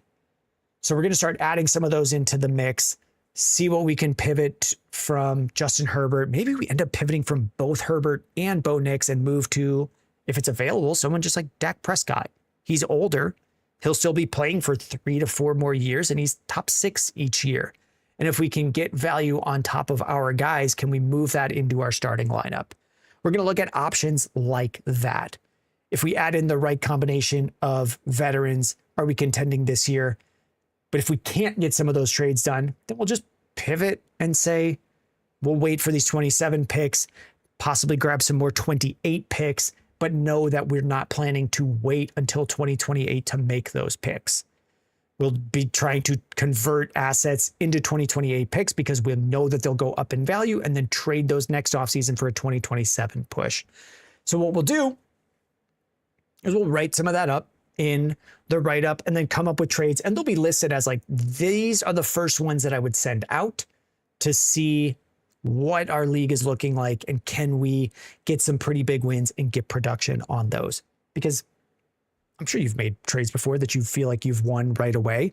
And if we can get some of those through, like for example, with Ethical Tanker, can we get Tyler Warren? If we're able to get Tyler Warren, we'll feel great. If he likes Kincaid and seconds and thirds from this year, we'll be putting together deals like that. Same thing with like Dirty Punts.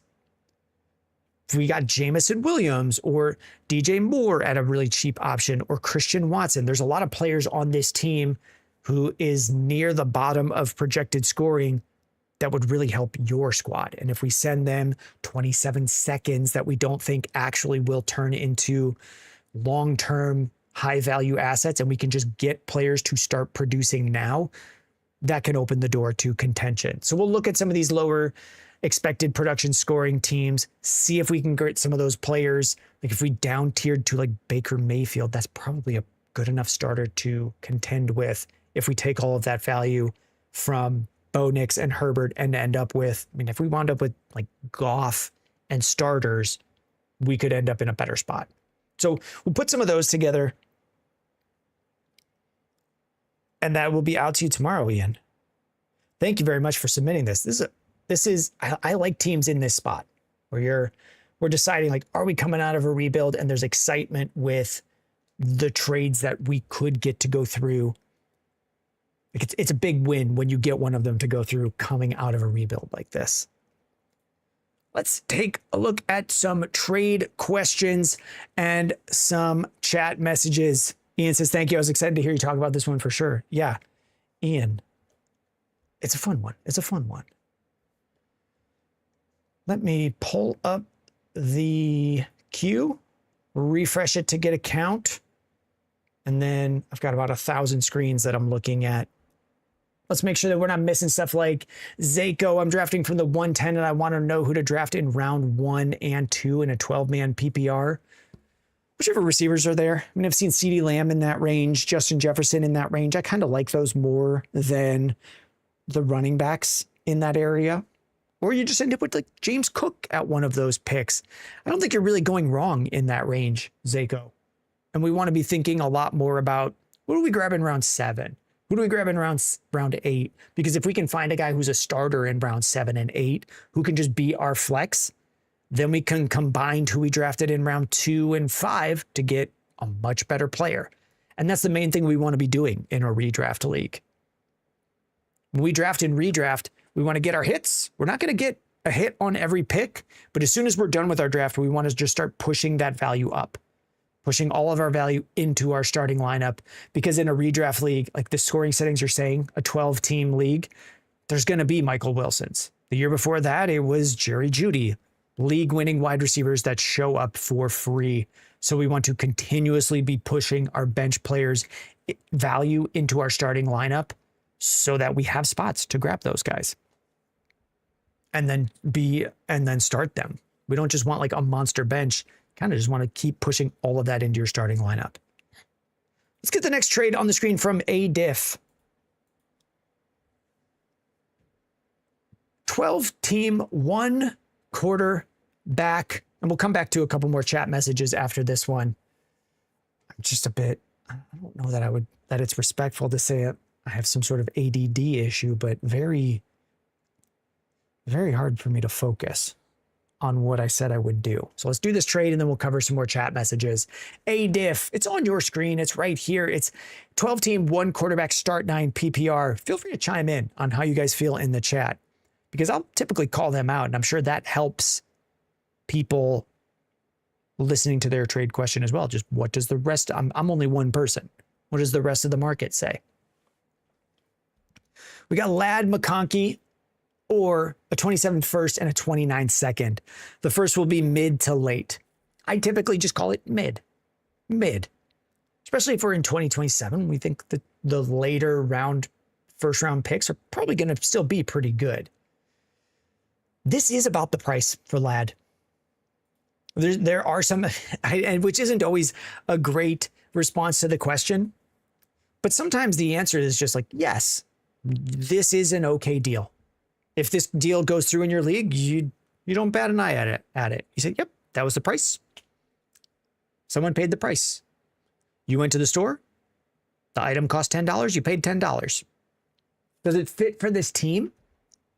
Let's take a look at that. Because I think the price is not an overpay. A first and a second for Ladd McConkey.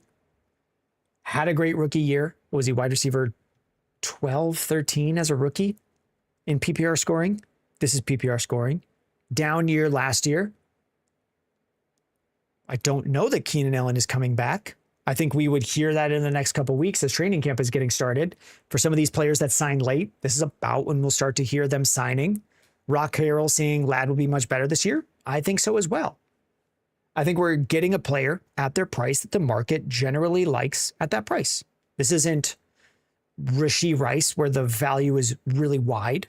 People just say Ladd McConkey, first and a second. Rock Carroll saying OC change is huge for him. I think that's what most people think. I also think that. And when the market all kind of thinks the same thing, you can generally get that price for the player. Would I do that with your team? You've got someone else's first. And is it a 29 second on the deal? A 29 second? Would I move a 27 first and a 29 second for a team here? We've got 12 team, 1 quarterback start 9. You can see it on the screen. I'm trying to read it in my mind and process. Yeah. I don't think it's crazy. We got Amon-Ra, Ted McMillan, Garrett Wilson. For starting 9 guys, Ladd's probably starting most of the time. I would look at, can I move other things to get other players? Possibly. Like I might look at other things first. I don't know that this is a trade I personally would build. But if this is one of those where I can't tell you exactly what to do, but I can say this is fine. It fits for your team. You're not overpaying. This is the price. And you're paying that price. And Ladd McConkey probably plays a good bit for you. And if we think he's bouncing back in terms of production, you would probably get a value rise too. I wouldn't hate it if you did it is kind of the follow-up that I would add on there. If you didn't do it, just based on kind of the team you had. Rock Carroll saying maybe send Tet for Ladd in a 27 first. That would be all right either. I mean, that would be all right too. I think you're right. Rock, not trying to think of the best way to pivot to what I wanted to say. You're right that there's totally other deals available. I was looking at the running backs on that team and saying, you got a lot of running backs. We could move some of these into wide receivers. We could move a Monungai instead of a second to get Ladd, or move, I think there was a couple other running backs where we're making pairs of like a couple future seconds and one of these running backs for Ladd or a different player. Let's go with, we said we would cover more chat questions. We got Dompos. How are you doing, Dompos? Dompos I'm in a league with who's in the Twitch chat. Oh gosh, Belta Cox on YouTube. Sorry, it is small on my screen and I don't have my glasses on. What are my thoughts on Travion? Also, what's your fantasy portfolio looking like? Who's your most owned assets? I don't actually have a fantasy portfolio built into the site that we use. I don't know. Do people want that? So we'll cover a couple things, a little bit of back and forth with the chat. I'm not particularly ever looking to know who I have in most of my leagues. If you guys are looking to have fantasy portfolio stuff built into our site, do I have that pulled up? No, right here. This is not the window that we want to be showing. That's my live show command. I don't know why it defaulted to showing a different browser we hadn't been showing. But looking at our site, we show the league, we show your team. Do you guys want to see asset asset breakdown across all of your leagues, like your portfolio, it's not really ever something I consider. Pivot off of that because I don't know why the site broke. Or I don't know why the streaming broke. I don't know why the streaming started. I've just got buttons on the stream deck for showing different browser windows and it started showing a different window altogether. I'm never really thinking of that, Belto. Like, who are my most owned assets? In terms of my thoughts on Trevion Henderson, I mean, I typically try to break it down into, when I'm gauging how I feel about a player, I will typically try to break it down into what sort of statements about a player could be true. Is it possible Trevion Henderson wasn't playing a lot last year because of things that are normal for rookies? Pass blocking is something rookies take time to learn. Most years, if you look at who are the worst pass blockers at running back in the league, it's probably a rookie. If it's learning the playbook and where to be and like how to hit gaps, like that's a rookie issue. So if he wasn't playing that well, or Ramondre Stevenson was playing ahead of him because Ramondre knew where to be, Ramondre has been around and is up to speed with the speed of the NFL and how to pass block, like that could all be reasonable and true.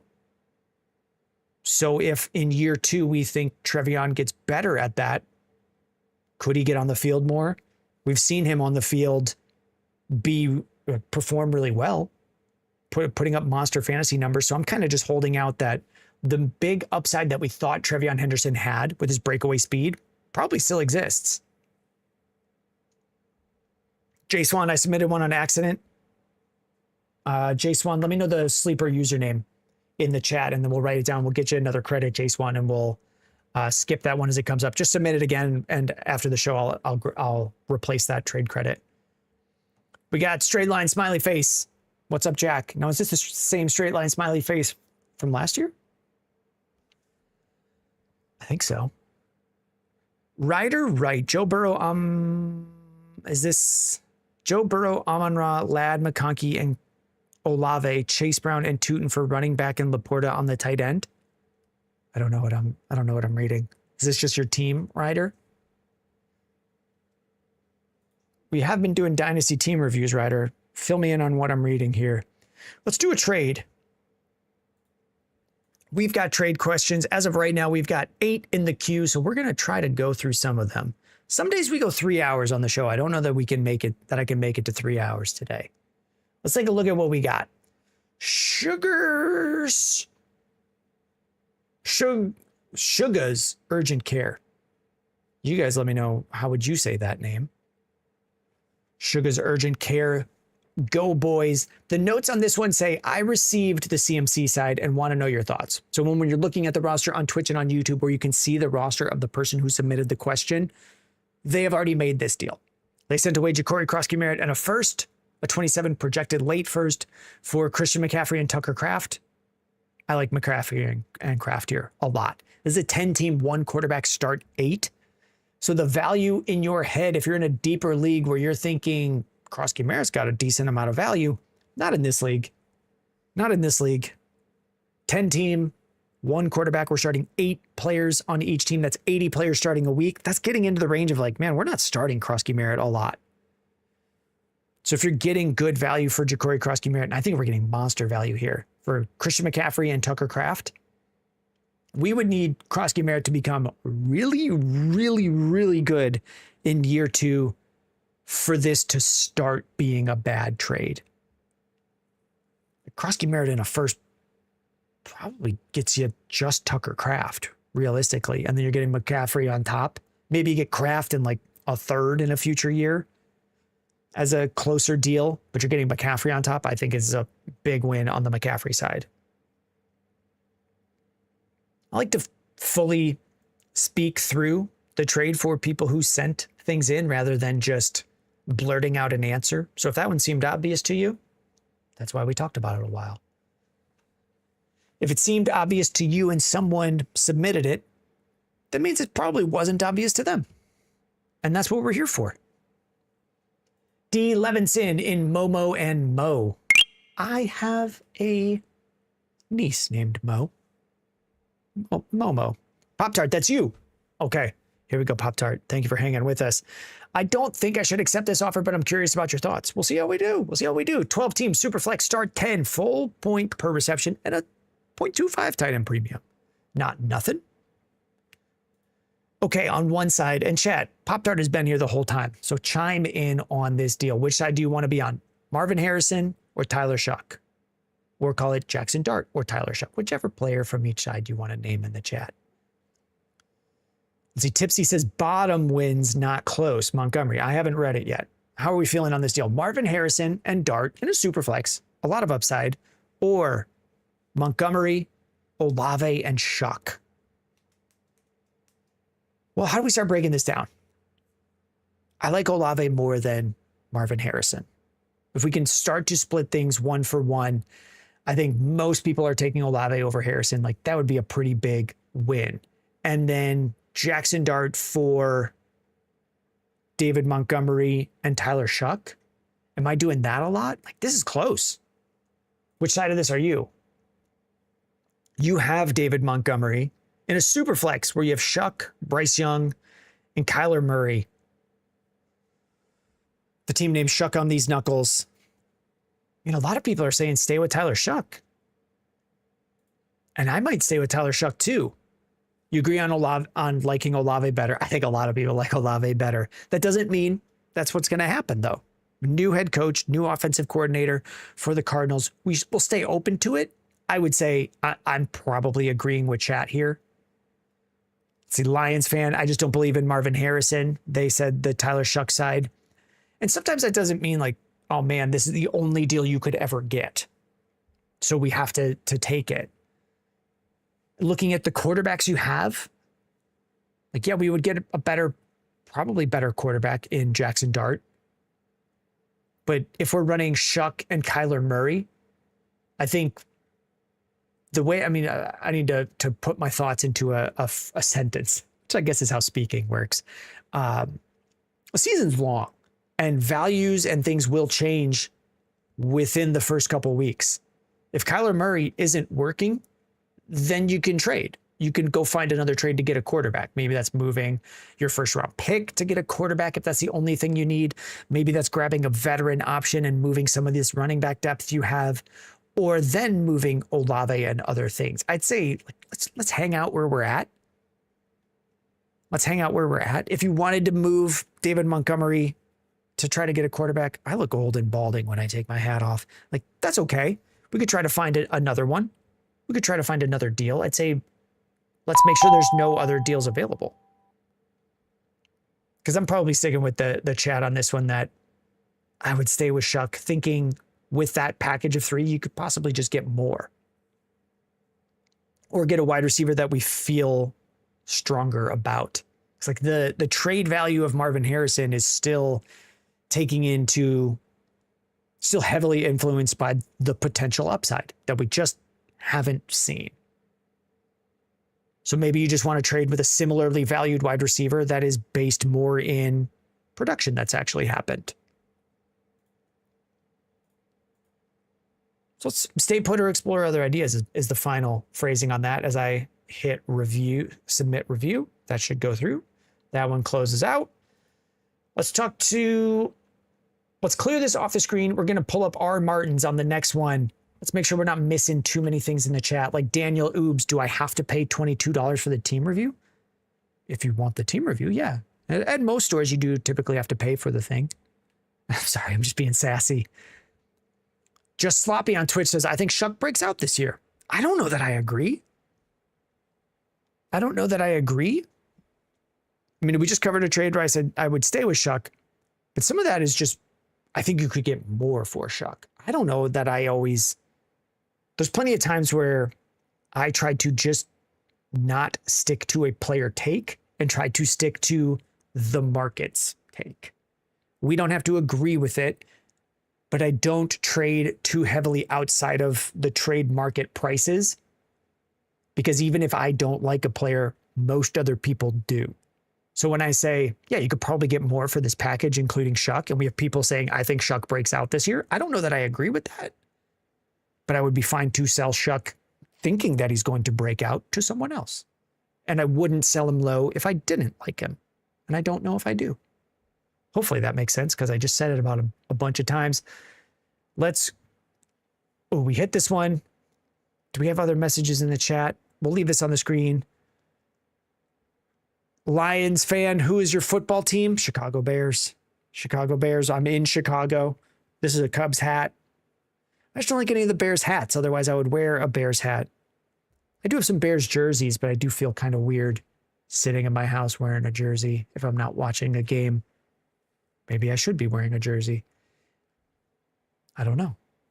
Rock Harold, love the hat. Hey, thank you. Thank you. We have a lot of hats. Typically, there's hats behind us, but they're probably all over my living room making my wife mad. Just Sloppy, just subscribe with Twitch Prime. Thank you, Just Sloppy, for the Prime sub. Thank you, Bose. Thank you, Bose. Thank you very much, my good man. Quaddy on TikTok, 3rd overall pick or 12th pick in a PPR startup. If it's a startup draft, I typically like further back. Or if I have the 3rd pick, I would only be choosing the 3rd pick so I could trade back at a higher value. I think people have very strong opinions about I almost said Biggs, Gibbs and Bijan and Jamar Chase more so than they do about those other picks, but I typically like to be at the back, or I like to pick down there. Galvatron, Saints are weird. I'll buy the wide receivers on the Saints at their value, but not shocked at his value. Yeah. I like the wide receivers. I mean, the wide receivers there were okay. It was only Olave last year really at wide receiver, and he was usable with Spencer Rattler. Like, you don't always need the quarterback to be amazing to support a running back. And then what's the name on this one? NLMB8. It just shows a dot. Any draft tips and a draft guide? Yes. Yes, we'll show this one last time. Can I do this? Yes, I can hopefully make this work. We do have the startup. I mean, I don't have a draft guide this year. I don't think I will end up with a draft guide this year, but we do have basically what I would end up putting into a draft guide for you. GL, and the name only shows a dot on TikTok, so I'll just call you Dot. We do have what I would build into a draft guide, which is a lot of mock draft content. So I'll put that on the screen right here. This is what I would be using for draft information. We'll show it. Does this pull? We need to come in here and clear this. I know we said we would look at Martin's trade. I'm sorry, Martin. We'll get to your trade very soon. On our YouTube page, we do have, let's resize that so it fits on the screen a little bit better. We do have mock draft content, but it is tanking in terms of views. But the stuff that I would put into a draft guide would be a lot of mock draft content and the types of patterns and strategies that I would do mid-draft, which is what this video is. It's as other people are making picks and I'm filling out my team, I'm just tracking. Do I go questions like, do I go for a tight end here? Well, based on these ones available in the next couple rounds, probably not. Same thing with wide receivers, same things with quarterbacks. The ins and outs of what I would do during a real draft and the types of questions I'm asking myself as I go through them in my real drafts. So that is what exists. That is not doing well on YouTube. That's what would go into a draft guide and probably will next year. Now let's cover Martin's trade. That is still showing on the screen. Now we go to this view. A little bit rough on the production, but we get there. And on Twitch and on YouTube, the team is bigger than the trade. Most trades don't hit that. Here we go. Made this trade in a startup the other day. These are what the players actually resulted in. I like that. I like that. Expecting the first to be late as I'm number one in contention value. Got Dak at 606 and a 6-point passing touchdown. So very happy with it. On one side, Jahmyr Gibbs, Dak Prescott, a 27 fourth, or Pickens, a 27 first, 28 first, and a 27 second. I mean, on value, this is feeling good. This is feeling like a big win. Is there anybody in chat? It's a 12 team, super flex, 6-point passing touchdown. Rock Carroll saying Gibbs all day. Start 10 PPR half point tight end premium. I would have said, and typically I don't trade up or trade my future picks in a draft, in a startup, you end up with, because you end up with 12 teams that typically all want to contend or all feel like they're about to contend. Sometimes in your startup, depending on your startup, you'll get teams that decide, hey, maybe this guy is deciding it. He just wants to trade for future picks in a startup. And some teams should. This is not a close deal. I'm taking the Gibbs side. Even like, I don't know how you got a 27 fourth on here. That seems just disrespectful to make them send that. It's a massive win without a, I mean, obviously we don't care about a 27 fourth. I'm really just saying, like, it's a massive win without that on there. The Gibbs side should have you should have had to give them more. And I don't know how you got more added on the other side. I mean, how do we break this down? Pickens a little bit ahead of Dak Prescott. Pickens Dak Prescott gets you, what do we got to do? Like Dak in a little bit to get the Pickens, and then Gibbs should get you 3 to 4 firsts, but instead it gets you 2. That's how we'd break that down. It's not close at all. So let's take this trade and use it to spin out into other startup advice. I give the blanket advice of, I typically want to be trading back, but I am also, last year when we did our startups for Boom Bust, I was doing a bunch of them at a time and couldn't keep up. And the general fantasy advice that I was giving before of like the person sending the most good trade offers typically ends up winning. I'm sending offers like this. I want to be trading back, but if I can move my firsts and get a massive value win that I could probably just trade away to get my firsts back and more, I'm doing that. So I like to trade back, but if I get a huge payout on my firsts, if a team is buying firsts at bad prices, I'm going to be right there selling my first at bad prices, even if that isn't what I wanted to do going into the draft. So when we're talking about redraft leagues as well, follow what the draft is doing. I don't really ever go into a league saying, or a draft saying, man, it's going to be a 0 RB for me, because if I have pick 8 and like Gibbs and Bijan haven't gone at pick 8 because everyone wants to do 0 RB, yeah, I'll take them at 8. We'll change our plan because the value's good. So yeah, I think that's a great trade, sending those first, because the value is really good. Did we cover this one, Pop-Tart? Is this another one for you? No, this is a different trade. 12 team Superflex start 10, PPR small tight end premium. One side, Jacoby Brissett and Keelan Black, or Ramondre Stevenson and a 4th. I think Keelan Black is worth more than a 3rd. You think you're fine at quarterback and don't need to make this move, but Keelan Black has you thinking otherwise. So you would be sending Ramondre. I mean, is that the only option for you to get Keelan Black if you wanted him? Because the value is like a 4th, 2 4ths. This is one where if you're punching it into a trade calculator, okay, if I send you my next 3 4ths and it says it's an overpay and it's a player I like, I think I'm fine with that. When we're like, trade calculators start to break down when it's looking at players this low in value and picks that low in value. They offered it to you and you were like, maybe. The thing I'd say with Jacoby Brissett is there's not a lot of teams. I know they just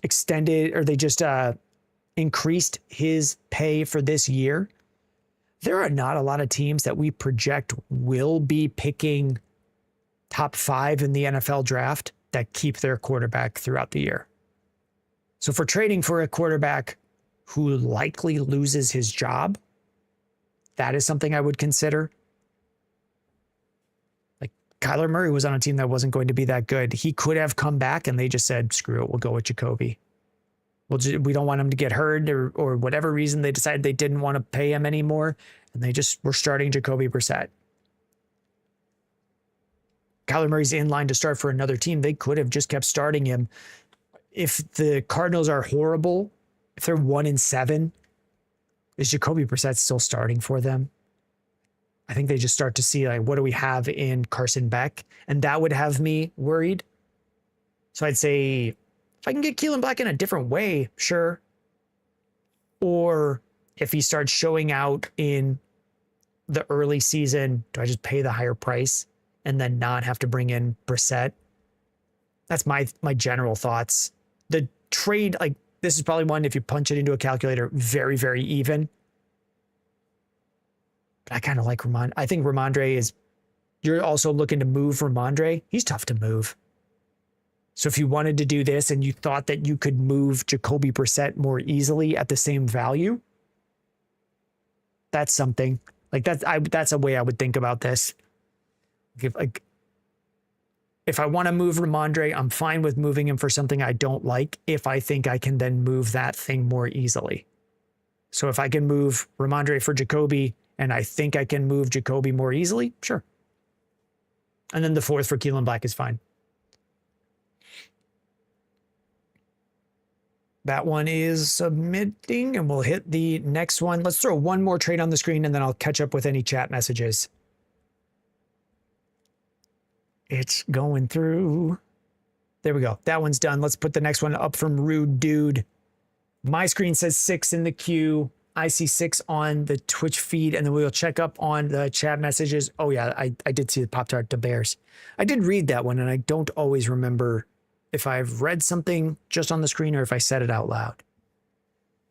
Like Beltacock, Shaheed on the Saints was special for a little bit in fantasy. A little bit. I can't say he wasn't special for a little bit. It's loading on my screen while I talk. Shaheed had a little bit of value last year, but it was mostly Olave. Caleb is saying taking the Hampton side all day. My screen hasn't loaded, and it's small over there. Let's close this one out. Let me see if I can do something to get that one loading a little bit more quickly on my end. Deadeye, the best advice around? I hope so. I hope so. I hope so, Deadeye. I hope so. Here we go. On your screen, 10 team. 1 quarter. All you got to do is look at the words and read them, Jack. 10 team, 1 quarterback, start 8, 80 starters a week. Full point PPR. Jamar Chase and a 27 second for the 101 Hampton and a 27 first. Yeah. The notes here say, I plan on doing follow-up moves to get Jefferson from another guy, and I'm comfortable with my receiving core. Yeah. This is fine. You're getting a monster haul in return. You're moving Jamar Chase.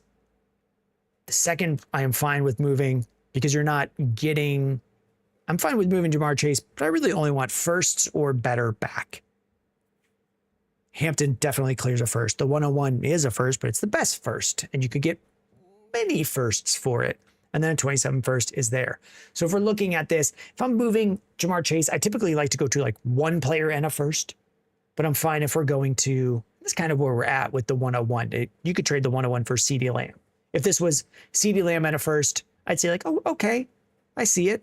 But you're just getting Hampton on top. Like it's a ton. It's a ton.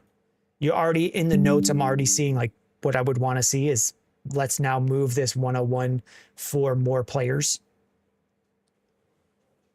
And you end up with a really good roster. I like it.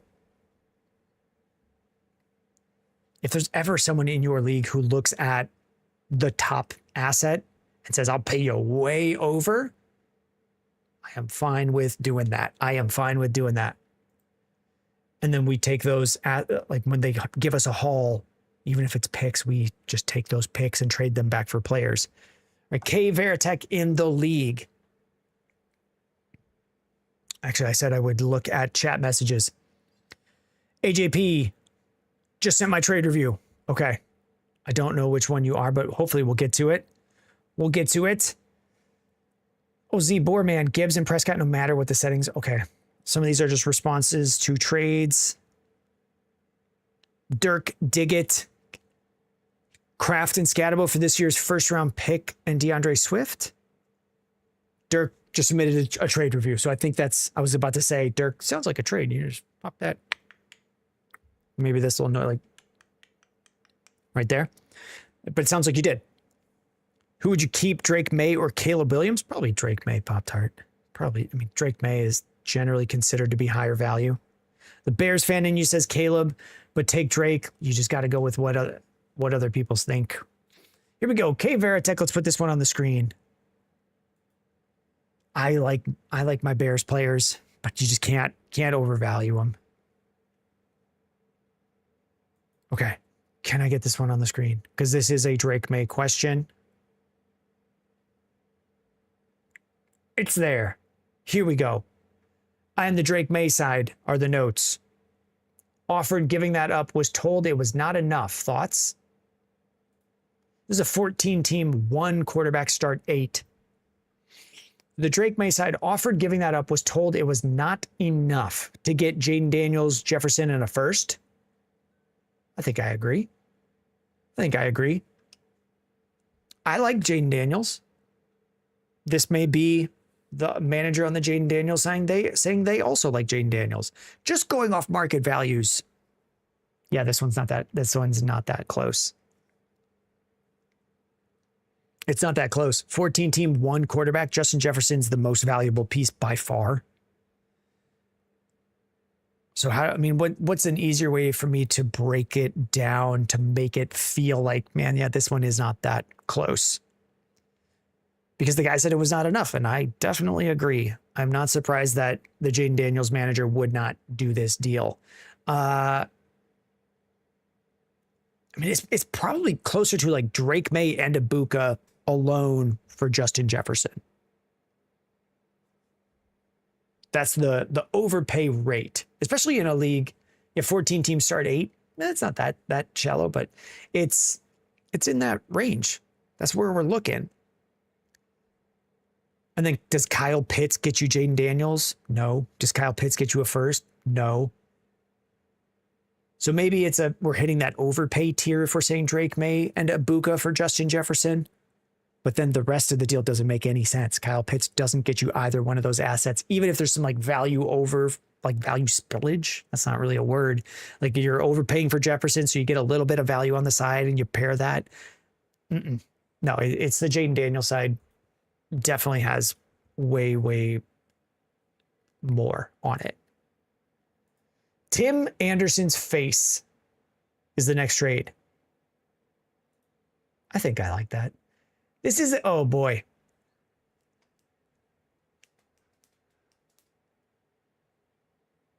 Okay.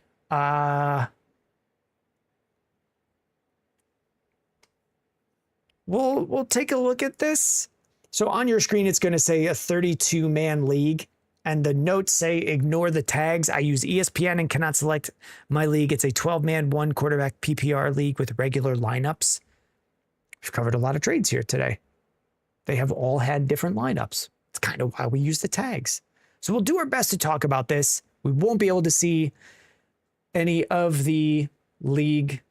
This is not the team. Bijan Robinson and Waddle, or Odunze, Rice, and Ibuka. This is a 12-team, 1 quarterback. I think it's Bijan. I'm sticking with the Bijan side here. I like the upside of Ibuka. I really like Rashee Rice. I wish Rome Odunze was good. I hope he's good. If he is good, I'll be very happy. I don't know that I would move Bijan for those 3.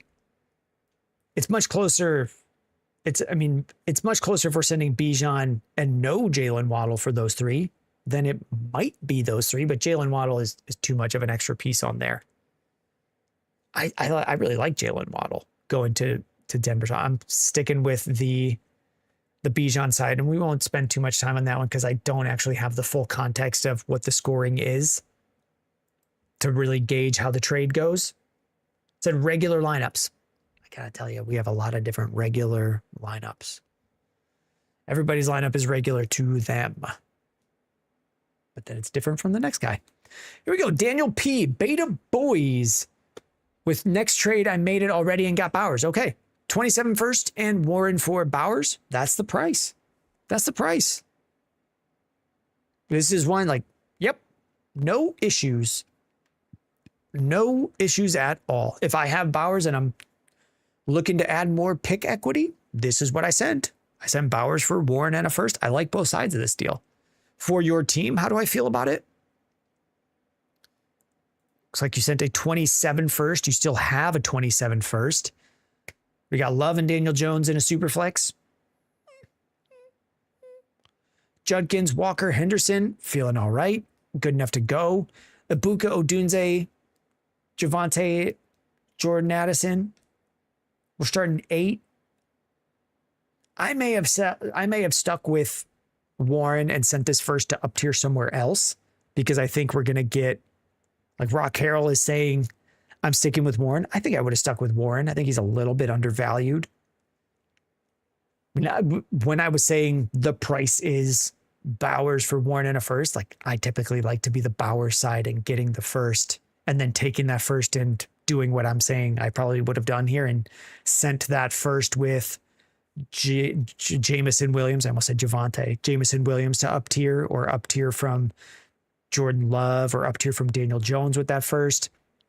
Something like that. Ooh. TikTok is telling me I'm not connected. So we'll wait and double check that. Are we back live?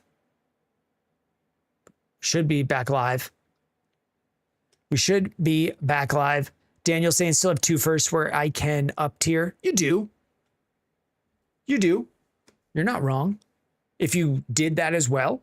I mean, what I'm going to say here is like, I don't hate the deal. I probably would have looked at those other things first. But I also, this is one where I don't know that I'm right. I don't know that I'm right. I know which side I like to be on, but I definitely have to say the other side is also realistically good. Sometimes the answer is just like, this is even. Who won it? We don't know. Well, we've looked at some trades where we're saying, man, it's a massive value win on one side. You won it. You would need a lot to change or go wrong for you to have lost this trade. Not this one. I don't know who wins. The future tells us who wins. This is about what the market says. I happen to like Warren, but I can't tell you you're wrong on this one. I try not to get overly opinionated on specific players. So I think we're okay. Rock Carroll saying the up tier from tight end 4 to tight end 1 is not the same as changing other positions. He's saying he can still go do that. Yeah. I don't think it's like I don't think you've overpaid or destroyed things. There's leagues where that trade happens a lot because there's plenty of people that like one side and plenty of people that like the other. AJ Palm in Domination League. 12-team Superflex, start 8, PPR. The notes here say, I'm getting Genty. I've won 2 out of 3 years so far. Ooh la la. Got Derrick Henry for the 211, then flipped him to get Genty. Okie dokie. Okie dokie. Is this, how are we feeling on this deal?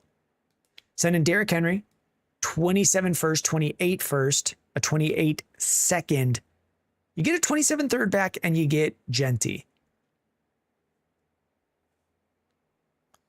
The notes of saying, I don't know how where I'm gonna end up on this. The notes say, you guys can't see the notes, but I read them and I'll read it again. Got Derrick Henry for the 211 and then flipped him. Am I doing this deal if it's a 27 first, 28 first, the 211 and a 28 second? Yeah, I am. Am I doing it if it's Derrick Henry? I feel slightly differently about that. But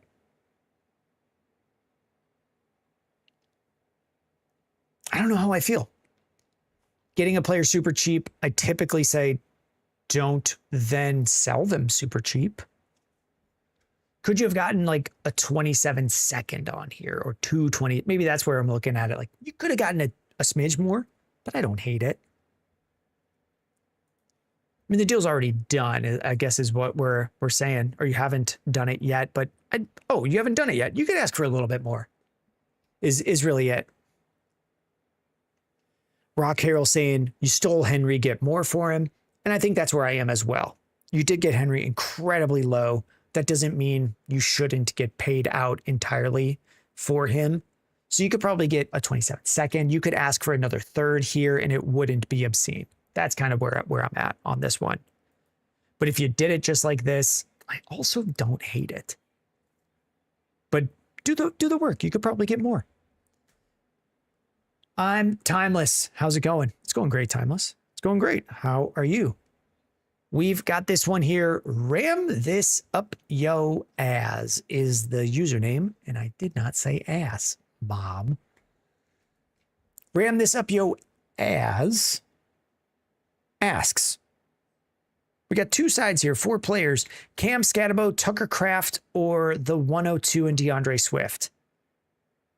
12 team, 1 quarterback, starting 7 PPR. I think it's the 102 side to me. The 102 going to end up being Carnell Tate. Kemps, how do we enter these trades so you see them? Right here. Right there. Right there. Sometimes TikTok will doesn't like if I try to promote a site that is not TikTok.com. Sorry, China. It's right there. It's right on the screen. For the folks on YouTube and Twitch, I was pointing at this. It's in a different spot there. I just got to move my hands to a different position based on where you're watching. Back to this trade. Because it's start 7 with the scoring, the top tier piece is just going to hold more value. Like Tucker Kraft, tight end, 7. I'm Timeless. I got Bride and the, oh, you're sending in a trade in the Timeless. We take our trades through the site so we can put them on the screen like this. I think I'm the Tate side. I'm 102 and DeAndre Swift. There is upside in Cam Scatabo. We can't say that Scatabo doesn't have upside that isn't fully priced into the market, but I think Carnell Tate is in that same range. And if we're looking at, I just really like Carnell Tate. I can't find a way to say that I would want the other side. Do we need a tight end here? Which side of this are we sending? This is a deal sending Scatabo away. You'd have Ken Walker, Derrick Henry, Charbonnet. I like bringing in DeAndre Swift there. And then Jefferson, Burden, Waddle, Flowers. Like, I like the upside of Tate. I like the upside of Tate. You have Trey McBride. This is just moving. No, I like this deal. I like this deal. I like this deal. Here's how we process these deals as we go through them. I just look at them in a vacuum. Thicky Fowler saying 100% Tate and Swift. I look at them in a vacuum. I could not find any spot where I was taking Tate and Swift. Then I pull up the team and say, well, does it make sense for your team? And this makes a lot of sense for this team. If you guys are like, I'm Timeless. It's right. I'm Timeless, who is on YouTube. I was about to talk about the YouTube feed where I can see their roster. If you're watching on YouTube, you can see their roster. I'm Timeless. It scrolls across the top here. We've been going for a couple hours. We're down to the last trade in the queue, but there's the site. Submit your trades at boombustfantasy.com. I'm taking the Swift side. And a lot of it has to do with they have Trey McBride as their main tight end. We have a lot of value in a second tight end. I don't really want to do that. I would rather do something like this where we're bringing in Swift and Carnell Tate, and then it's much easier to move those assets in tier ups. In a league like this, the shallowness of this league, 12 team, 1 quarterback, we're starting 7. Tucker Kraft just becomes harder to move. There's no tight end premium. Same thing with a quarterback in this type of league. They become harder to move because everybody has quarterbacks and they all feel fine about their quarterbacks, and they should. So I like moving the quarterback in this way. I like DeAndre Swift to be a running back 2 again this year, startable for you. And then I like the upside of Carnell Tate, or you just trade the 102 for someone else. Or you just trade the 102. That's easier to trade than the tight end. That came from Ram This Up Yo As. And I think we are at the end. I'm refreshing my queue. I see Kemp with the trade that came through. We'll put this one on the screen. They were just asking about where to submit it. It's here. Rock Harold, also, can you please stop rage baiting me with almost spilling your drink in TikTok vids? I did for a long time, Rock. I think I took months off of showing any sort of drink in a video. And here's the thing. People watch more. People watch more if it's there. I don't like that that's what people watch, but they do. Well, Keller says, please continue the drinking season. We'll see. We'll see. People, I don't control what people watch. I don't even always like what they watch. So we got to just make what they watch. Kemp, 12 team, 1 quarterback start, 8. How are we feeling on this deal? We got T. Higgins, Tootin, and Brock. Higgins, Tootin, Brock. Or Etienne, Addison, Antonio Williams, and Kyler Murray.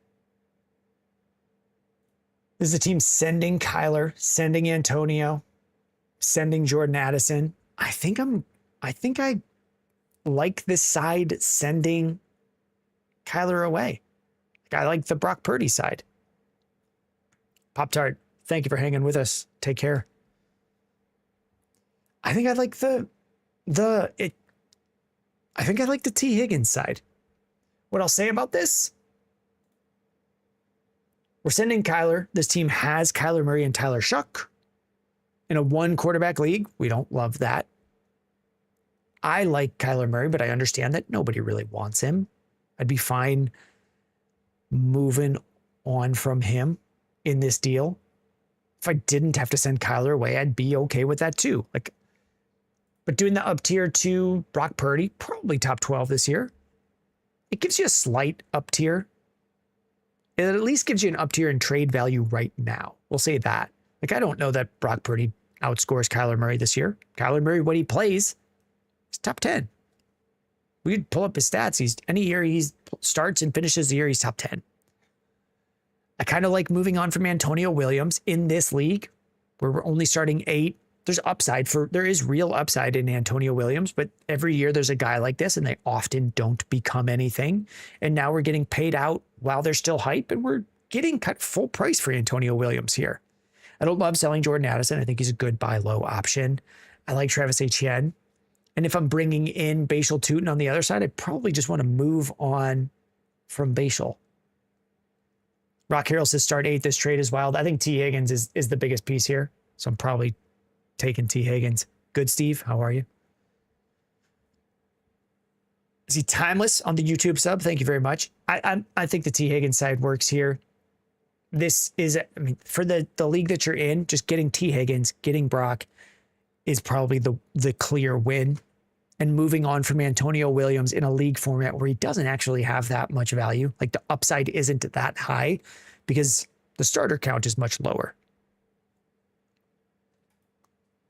And the way that typically works out, I say it a couple times on each stream, 12 team start 8 is 24 players fewer than 12 team start 10. Did I do that math right?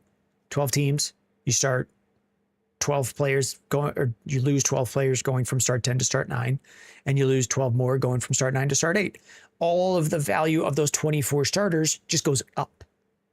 It just goes up. So if Antonio Williams isn't really ever starting for you, he doesn't actually have any value compared to a league where he might end up starting for you because you're starting more players. On Timeless, your team won't connect to the website for some reason? On Sleeper? On Sleeper?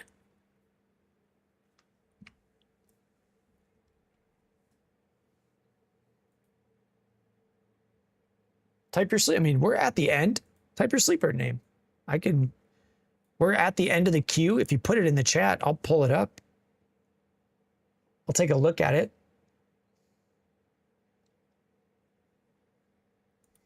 I will say some people. Oh, St. Louis fan, Breece Hall for Garrett Wilson. Which side?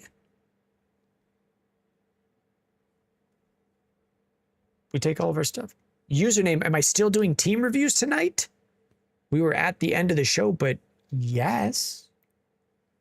We're only at the end of the show because the queue ended. If there's a team review right now, yeah. We're in. You gotta let me know in the next couple minutes. I'll double check. I get notifications in different spots. You'll submit it right now. Okay. I will check the dashboard. Alex Castillo. Let me clear out the overlay. We'll give this a couple minutes. His username team is SC Warren. Did you submit it on the site, SC Warren? For the sake of being direct, SC Warren, the team reviews are, it is a paid product. If that was your understanding, that is what, I mean, that's why we would continue the show, because it's a paid product. If that was not your understanding, you let me know. Same thing for Alex Castillo. Okay, I see you. I'm timeless. Let's take this and see, to take a look at, we'll copy this, we'll pull this up, and we'll take a look. Gonna bring this screen up. We'll add a browser to it real quick. Doing just some general housekeeping at the end of the show. If you guys have chat messages as well, throw them out there. If it's redraft, if it's anything, we'll take a look at it as we're winding things down. Here it is on the Twitch and YouTube. Here we go on TikTok. If you guys are looking to submit your team or your trade, here's our site, boombustfantasy.com. Making your account should be very easy. What I'm hearing from Timeless is that it wasn't. So let's try it. To make your account, I'm on the site. I hit get started. I'm using Google Chrome. It has my Gmail already logged in. So when I click continue with Google, it will make the account. It's done. The account is made. Now, I am just going to take that one from Timeless, and it should pull your leagues, Raw Dynasty. You click it, you hit continue. We skip that. We pull up Raw Dynasty. It pulled it up all right. Timeless. I'm not sure what had happened with yours, but there it is. So that is how you would do that.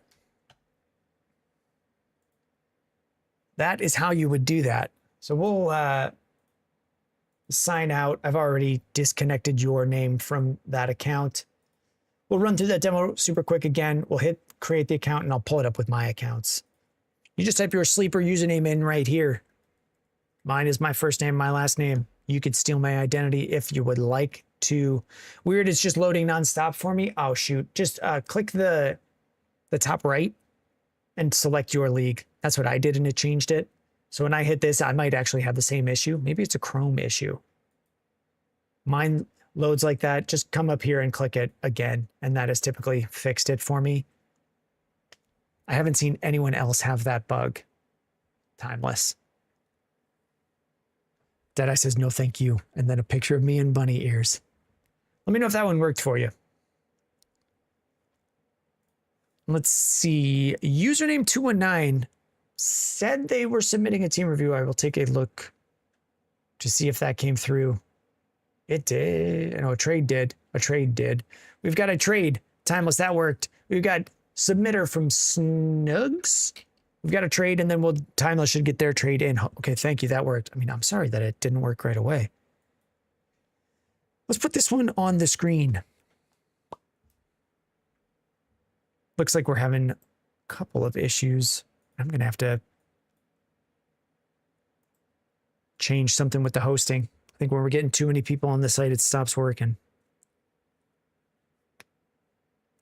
Here we go soon. Trying to post this trade onto the screen. The league is the price of success. I'm not sure what is going on with the network where I'm getting this many issues, but we are going to have to, in the next couple weeks, change our hosting for the site because this is not running as smoothly as it should. Got a couple technical difficulties at the end here, but it will get sorted. If you're having issues, a couple of reloads has solved it for people. I think it's just an over... I think it's just a like a too many people issue.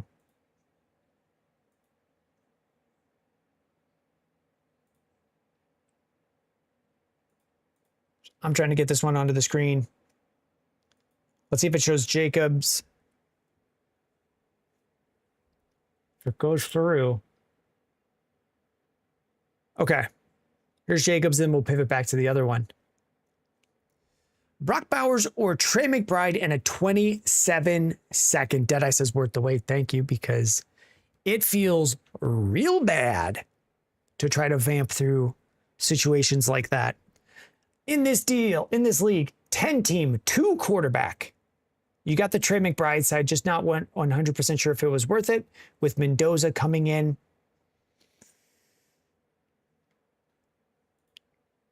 Oh, you got the McBride side? I see you having Brock Bowers, so this would get you the McBride side.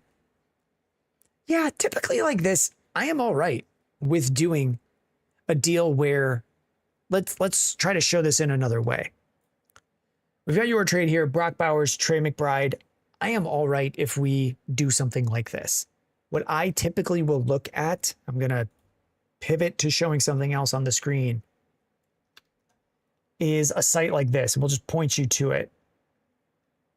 Oh, it's processing. So you've already done it. I don't hate it. I don't hate it.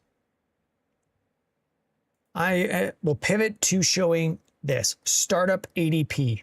I use this site called Dynasty Data Lab. And this is just the average drafts of people starting their dynasty leagues. So if we have deals that are very close to 1-for-1, and I'll clear the overlay so that you can see more of the screen. When we have deals that are close to 1-for-1, come on, there we go. That's, thank golly, that cleared out. We have trades that are close to 1-for-1. We can just go to, well, where are these guys going in startups? How far apart does the market think these guys are when they're just starting a league fresh?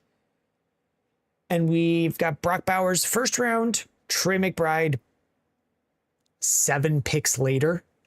So to drop back 7 picks, get a player at the same position, then you end up in a spot where like a 2nd round pick, that's not a bad price.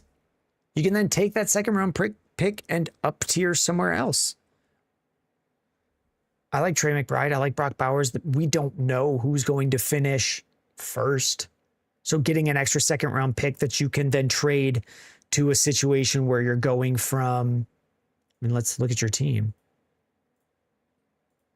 You get this 2nd round pick and you go from Rashee Rice with a 2nd to a much safer wide receiver. You trade Scatabo in a 2nd to get a better player. You trade your 106 up to a much higher pick in this year's draft. That's the type of thing you can then do, and you're not actually losing that much in the down tier to go from Brock Bowers to Trey McBride. If you could go from, I mean, similarly, your team, you have CeeDee Lamb. If you could go from CeeDee Lamb to Justin Jefferson in a 2nd, people might like Lamb more, but they're like the same age. They're both top 5 upside, and you just get extra value. I think this is good. I think it's good. I don't know that Mendoza drastically makes me like Bowers a ton more. He's already being valued. Like these guys are both already being valued as though they're just going to be great. So you just swap one and get more value on top. I am all right with that. And can we get this trade to show up from Snugs? Yes, we can. It's right here. 12-team, 1 quarterback, 11 starters, full point tight end premium. We don't have tight ends in this trade, but it does bring the value of everyone else down a little bit to have a full point tight end premium. But It would bring them all down the same. So we're okay. Looking at this deal, are we moving Drake London and Jaden Reed for Chase Brown and Garrett Wilson? I think I'm taking Brown and Wilson, especially in a league as deep of this. Rock Carroll says, I still like the London side simply off talent. If you think Jaden Reed is going to bounce back, that's all right. I think there's also similar bounce back upside for Garrett Wilson to take into account. Like Jaden Reed and Garrett Wilson could both bounce back to be producing higher than their value has them at, if that part makes sense. So I think like on both of those sides, yeah, there's upside there. Drake London is obviously the best piece, but I kind of like moves. Oh, Zachary, I see you. I don't like that. I moving the best piece in Drake London. If I'm moving the best piece, I also want to be moving the worst, Jaden Reed, for two really easy to move things, Chase Brown and Garrett Wilson. Which side of this are you? You have Drake London. You would be moving London and Jaden Reed. You do need a running back, McCaffrey and Jalen Warren, so it does fit that need for you. I think this is fine. I kind of liked the Chase Brown side to begin with, and it fits what your team needs. And I don't think you're losing too much wide receiver value to do it.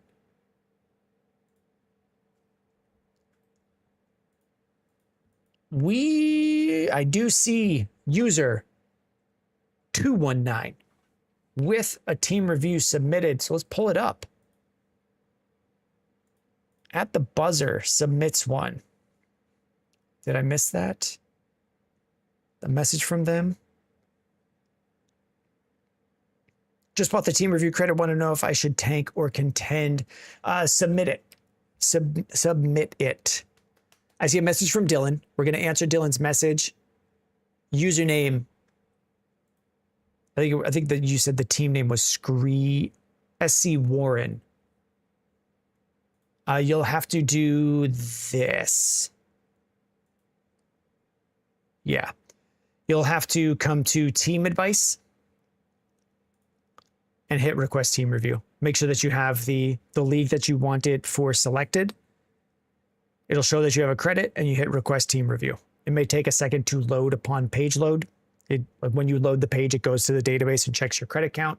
And then you hit request team review and that'll add it to the queue. This was a question for Dylan for while you do that, Warren. The question came in from Dylan. What should I try and trade McBride for? Here is what we have for you, Dylan. We get that type of question a lot. I have this player. What can I get for them? We have that on our site. It's called the Trade Builder in the top right here. It's in beta. We're testing it out, finding issues. But the general trades that it builds are strong. That part is not in testing.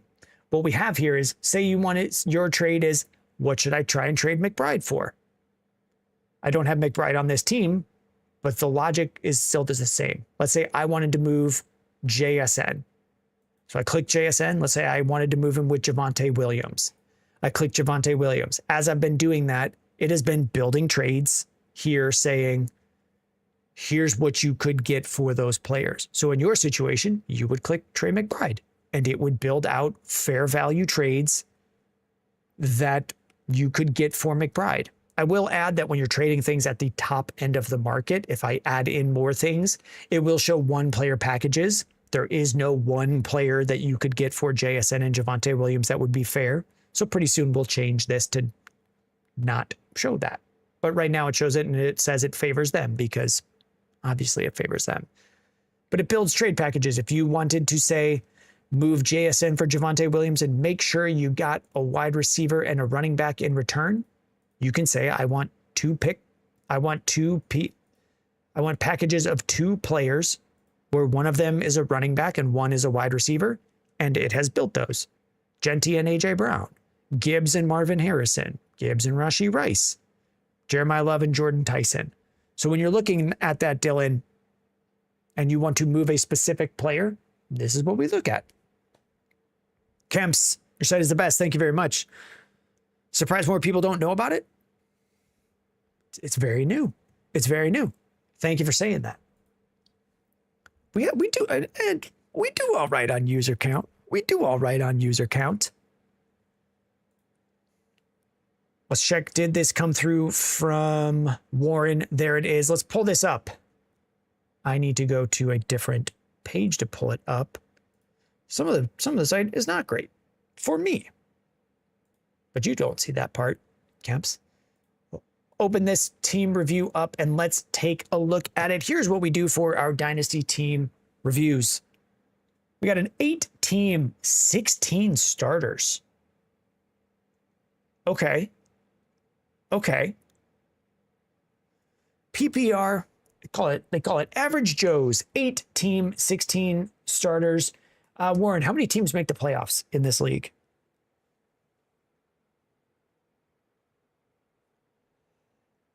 Call it 2 hours, 27 minutes. 4. Okay. And you are SC Warren. What we do with these is we go through position by position and we give a rating to get a gauge of where the team is at. So we'll go through quarterbacks, running backs, wide receivers, tight ends, and draft picks, and we do a 4-star rating. So that can be 0 through 4. It is essentially a 5-point scale. We'll give a rating based on expected production for this year, next year, and so on, as well as tradability, flexibility that you have at the position. So we'll come up with a rating across those, and then we'll take a look at the state of your team in the league that you are in. If 4 teams are making the playoffs, are you projected to be top 4 in finish? Or are you on the bubble, etc.? And then we'll also be talking about, like, what's the age of your team? Are you contending this year, but then you're going to need to retool? We'll come up with an outlook for your team, as well as general marching orders that I would have for trades as I would be building them. And then what you get in the next 24 hours is a follow-up web page that will have those marching orders typed up with a little bit more detail. Maybe if I missed anything in the conversation, a link back to the video with the timestamp of us going over the team, and then actual trades based on your league that I would be sending out. So 8-team, am I missing anything else about it? 8-team starts 16. It's a unique one. Let's go through it. We've got Jackson Dart, Tyler Shuck, CJ Stroud. And as far as I can see, it's just super flex. We're just starting 2 quarterbacks here. With this, Dart, Stroud, Shuck in the 8-team league is probably going to be one of the weaker groups. Stroud as a 3rd quarterback option. If we're starting 16 quarterbacks a week, you can start 3. Then this is definitely weaker, because we don't have 3 great starters. If we get to 24 starters, we have to be starting Stroud. I kind of like CJ Stroud as the 3rd starter for you. I mean, we're going to call this about a 2. Dart is going to do a lot of the heavy lifting here. There's upside in Stroud, or excuse me, in Shuck, and there's upside in Stroud. I meant to say Shuck on the second one. I like Stroud to bounce back. The market is really, really heavily remembering his playoff game, where he had a really bad game with a horrible offensive line and no run game. So it is hard for a quarterback to succeed in those circumstances. So I like him to bounce back and be like top 15. If we're starting 24 quarterbacks a week, I like Stroud to be okay for you. I think he's undervalued, which means you can't really trade him for a lot. We don't have a lot of flexibility to fully get value out of someone like Stroud. The opposite is true for Shuck. I think people are pricing in like, man, he's going to take a step forward. I think he's going to take a big step forward. I don't know that he will, but the market seems to think he does. So I'm going to put down in general like a 2 at quarterback. Probably one of the weaker rooms in the league, but still pretty solid. Running backs, we've got Gibbs, Genty, Chase Brown, Blake Corum, Ja'Cory Krosky-Merritt, Woody Marks. I like Tony Pollard is probably getting in. If we're counting out 16 starters, Pollard's probably getting into the lineup for you. Are there other starting lineup things we should know? Here, username. It's 3 quarterbacks you can start. Do you have to start 2 tight ends? It doesn't look like you do. So 3 quarterbacks, multi-flexes, and 1 tight end required. No tight end, a half-point tight end premium. We'll cover a bit on that. If we count out, like, What's the starting lineup looking like? 1, 2, 3, 4, 5, 6, 7, 8, 9, 10, 11, 12, 13, 14, 15, 16. And 2 tight ends.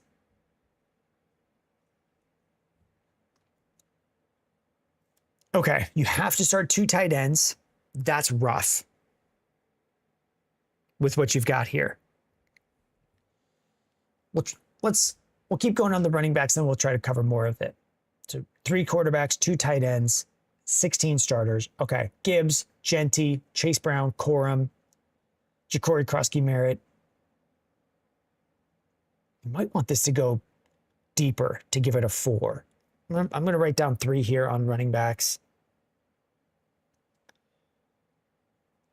Wide receivers, Drake London, Ibuka, Collins, Higgins, Zay Flowers. That is a solid top 5. 3 quarterback, 3 running back, 5 wide receivers, 3 flex. Okay. And 2 tight ends. Okay. Like you've got a really solid top 5 wide receivers. And then we can get 3 flex right from there. Michael Wilson, Watson, Pittman is probably also a pretty good set of 3 flexes. Your 3 running backs, solid. We just don't have a second tight end. And our quarterbacks aren't amazing. So we said 3 at running backs. Wide receivers, I'm going to put, because we have to get the 5 and the flexes, I'm going to put 3. Like we're looking okay. Tight end, 1. That's got to be a clear 1. If you have to start 2, Mark Andrews, probably, I mean, he's not a top 8 tight end for scoring this year. We don't have a second tight end. So we have no top 8, maybe 1 top 16 tight end. And we got to get another one. It's looking rough here. At 104, we're probably looking at taking Sadiq or a wide receiver and then trading one of our wide receivers for Sadiq. Although I would expect, I mean, does your league value tight ends as though they're that high up? Because in a 2 tight end league like this, yeah, that's a big chunk of your lineup. So where do we go here from here? With your picks, you finished middle of the pack, 104. 204 is going to be a top 12 pick. You have all your future picks. We'll call this a 2. Does this team need to rebuild? No. Based on the lineup that we were building out, 3 solid quarterbacks, Gibbs, Genty, Chase Brown. We don't have to start Corum. We don't have to start Ja'Cory Krosky-Merritt, but he can fill in a flex. Pollard can be a flex for you. Keaton Mitchell probably has some okay value. Like the market is all right on Keaton Mitchell. Gadsden went for a first rounder. Okay. Thank you for throwing that context in, because I would think we're probably putting good tight ends in that range. But you have 3 really solid running backs. And then the 5 wide receivers, we're feeling okay about that. We can fill out flex here. We have a decent veteran production in Michael Pittman. I really like the value on Christian Watson. Khalil Shakir starts in this league. Pat Bryant, I don't really care about. Adonai Mitchell, we're probably going to look to move. Mark Andrews is just rough at tight end. Rock Harrell saying try to get Fannin or someone in the area for the 104 because you could get them this year. You could get there this year. Like, yes, you can get there this year. We probably, this is one of those teams when we're looking at the overall roster and you have a stud, when you have one of the best pieces in the league, I'll use a phrase like, I don't know that you can afford to have Gibbs. Like your team can contend, but because you so desperately need tight end help, you could move on from Gibbs, go to a different running back, and bring in tight ends. So that's probably the first spot that we'll be looking. Possibly even looking to move from Jackson Dart down to a cheaper quarterback. Because you have 2 young guys, you have Shuck, you have Stroud, probably are going for a while. If we move Dart down to Baker Mayfield, move Dart down to Dak Prescott, does that get us a tight end? Where can we find a tight end from the starters that we have? Because you have enough value to get a tight end. We just don't have them yet. Can you get Travis Kelce for cheap in the final year? Can we draft one at the 104 that we feel okay about? Can we trade the 204 for a tight end? That's the range that we'll be looking for things. We're looking at the league setup here. Like, yeah, you're in the mix. Everybody in this league is probably in the mix. If we're looking down here, this guy's got the 102, a couple extra seconds in 2027, a 28 first. Can we get stuff from this guy for a couple of picks? Minshew Mafia, not a bad name. Not a bad name. They're already starting, I mean, not bringing in a lot of picks. I'm trying to find the teams that are already bringing in picks. And then can we target them for players that they have? Typically, when you find a team who's already saying, like, give me your future picks, you can pretty often end up sending your picks and getting more value for them. Like, you just find where picks are most valuable in your league. User 57, you are not doing it wrong. You're not doing it wrong on TikTok. Like this guy, bringing in, he's already got an extra 27 first and second. Peter LaFleur, is he looking to move on from players? We're not seeing a lot of tight end help here to chase after.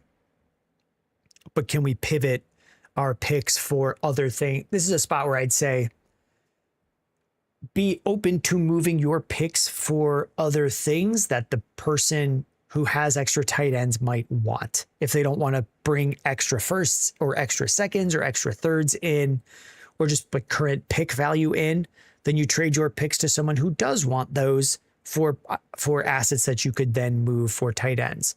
So what I'd say is, like, just-in-time rubber who has Dallas Goedert that you might go after. If he doesn't want picks and he wants players that can start for him, then we end up trading picks away for players that this guy might want. Does that part make sense? Sometimes, especially here when you need a position and the people who have that position might not want to move it for the assets you have available to move. Like if someone doesn't want to tier up to Gibbs or doesn't want to make a quarterback swap, you can do that move somewhere else to find assets to send to them. So what we're going to look for is, where can we find you tight ends? And I think the spot that we're going to be looking is, we have Gibbs, we have a young upside quarterback. Worried about not taking a top wide receiver in the top 4 though? Then you just stay open to trading the pick. You don't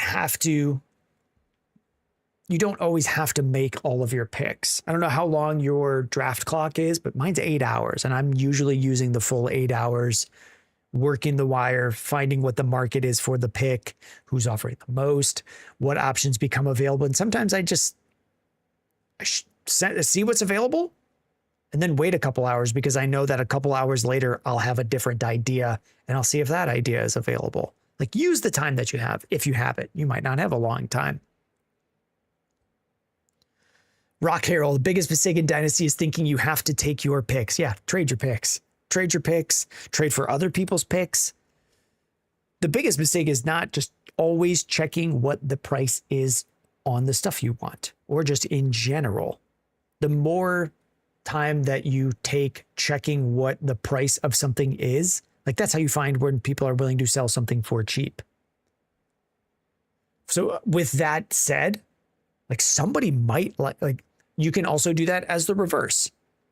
Value is value. And tradable value is tradable value. And it's all relative to the price in your league. The price is the price in the league that you are in. You have 7 managers that other than you in your league. Does one of them like Ja'Cory Krosky-Merritt a lot more than you do? Does one of them like Tony Pollard a lot more than you do? The only way you know is by asking. And I think you have enough value to contend. We just got to shape it. In a league that has to start 2 tight ends, I wouldn't be surprised if Sadiq jumped up a couple spots to get into the 104. You're saying Gadsden went for a first. That would be in the same range as Sadiq. I think they're very close in market value right now. So maybe we're grabbing one there and then contending with Sadiq and Mark Andrews. The other spots where you could pull out value is just, we've got young running backs, Genty. Do you just trade from Genty to an older option like Kyron Williams and get a tight end there. There's plenty of spots where we can try to find one. So I'll do the research that I've got to do to get better trade values for a league with this scoring. I should be able to look at, your league doesn't have any recent trades. Do you guys not trade a lot?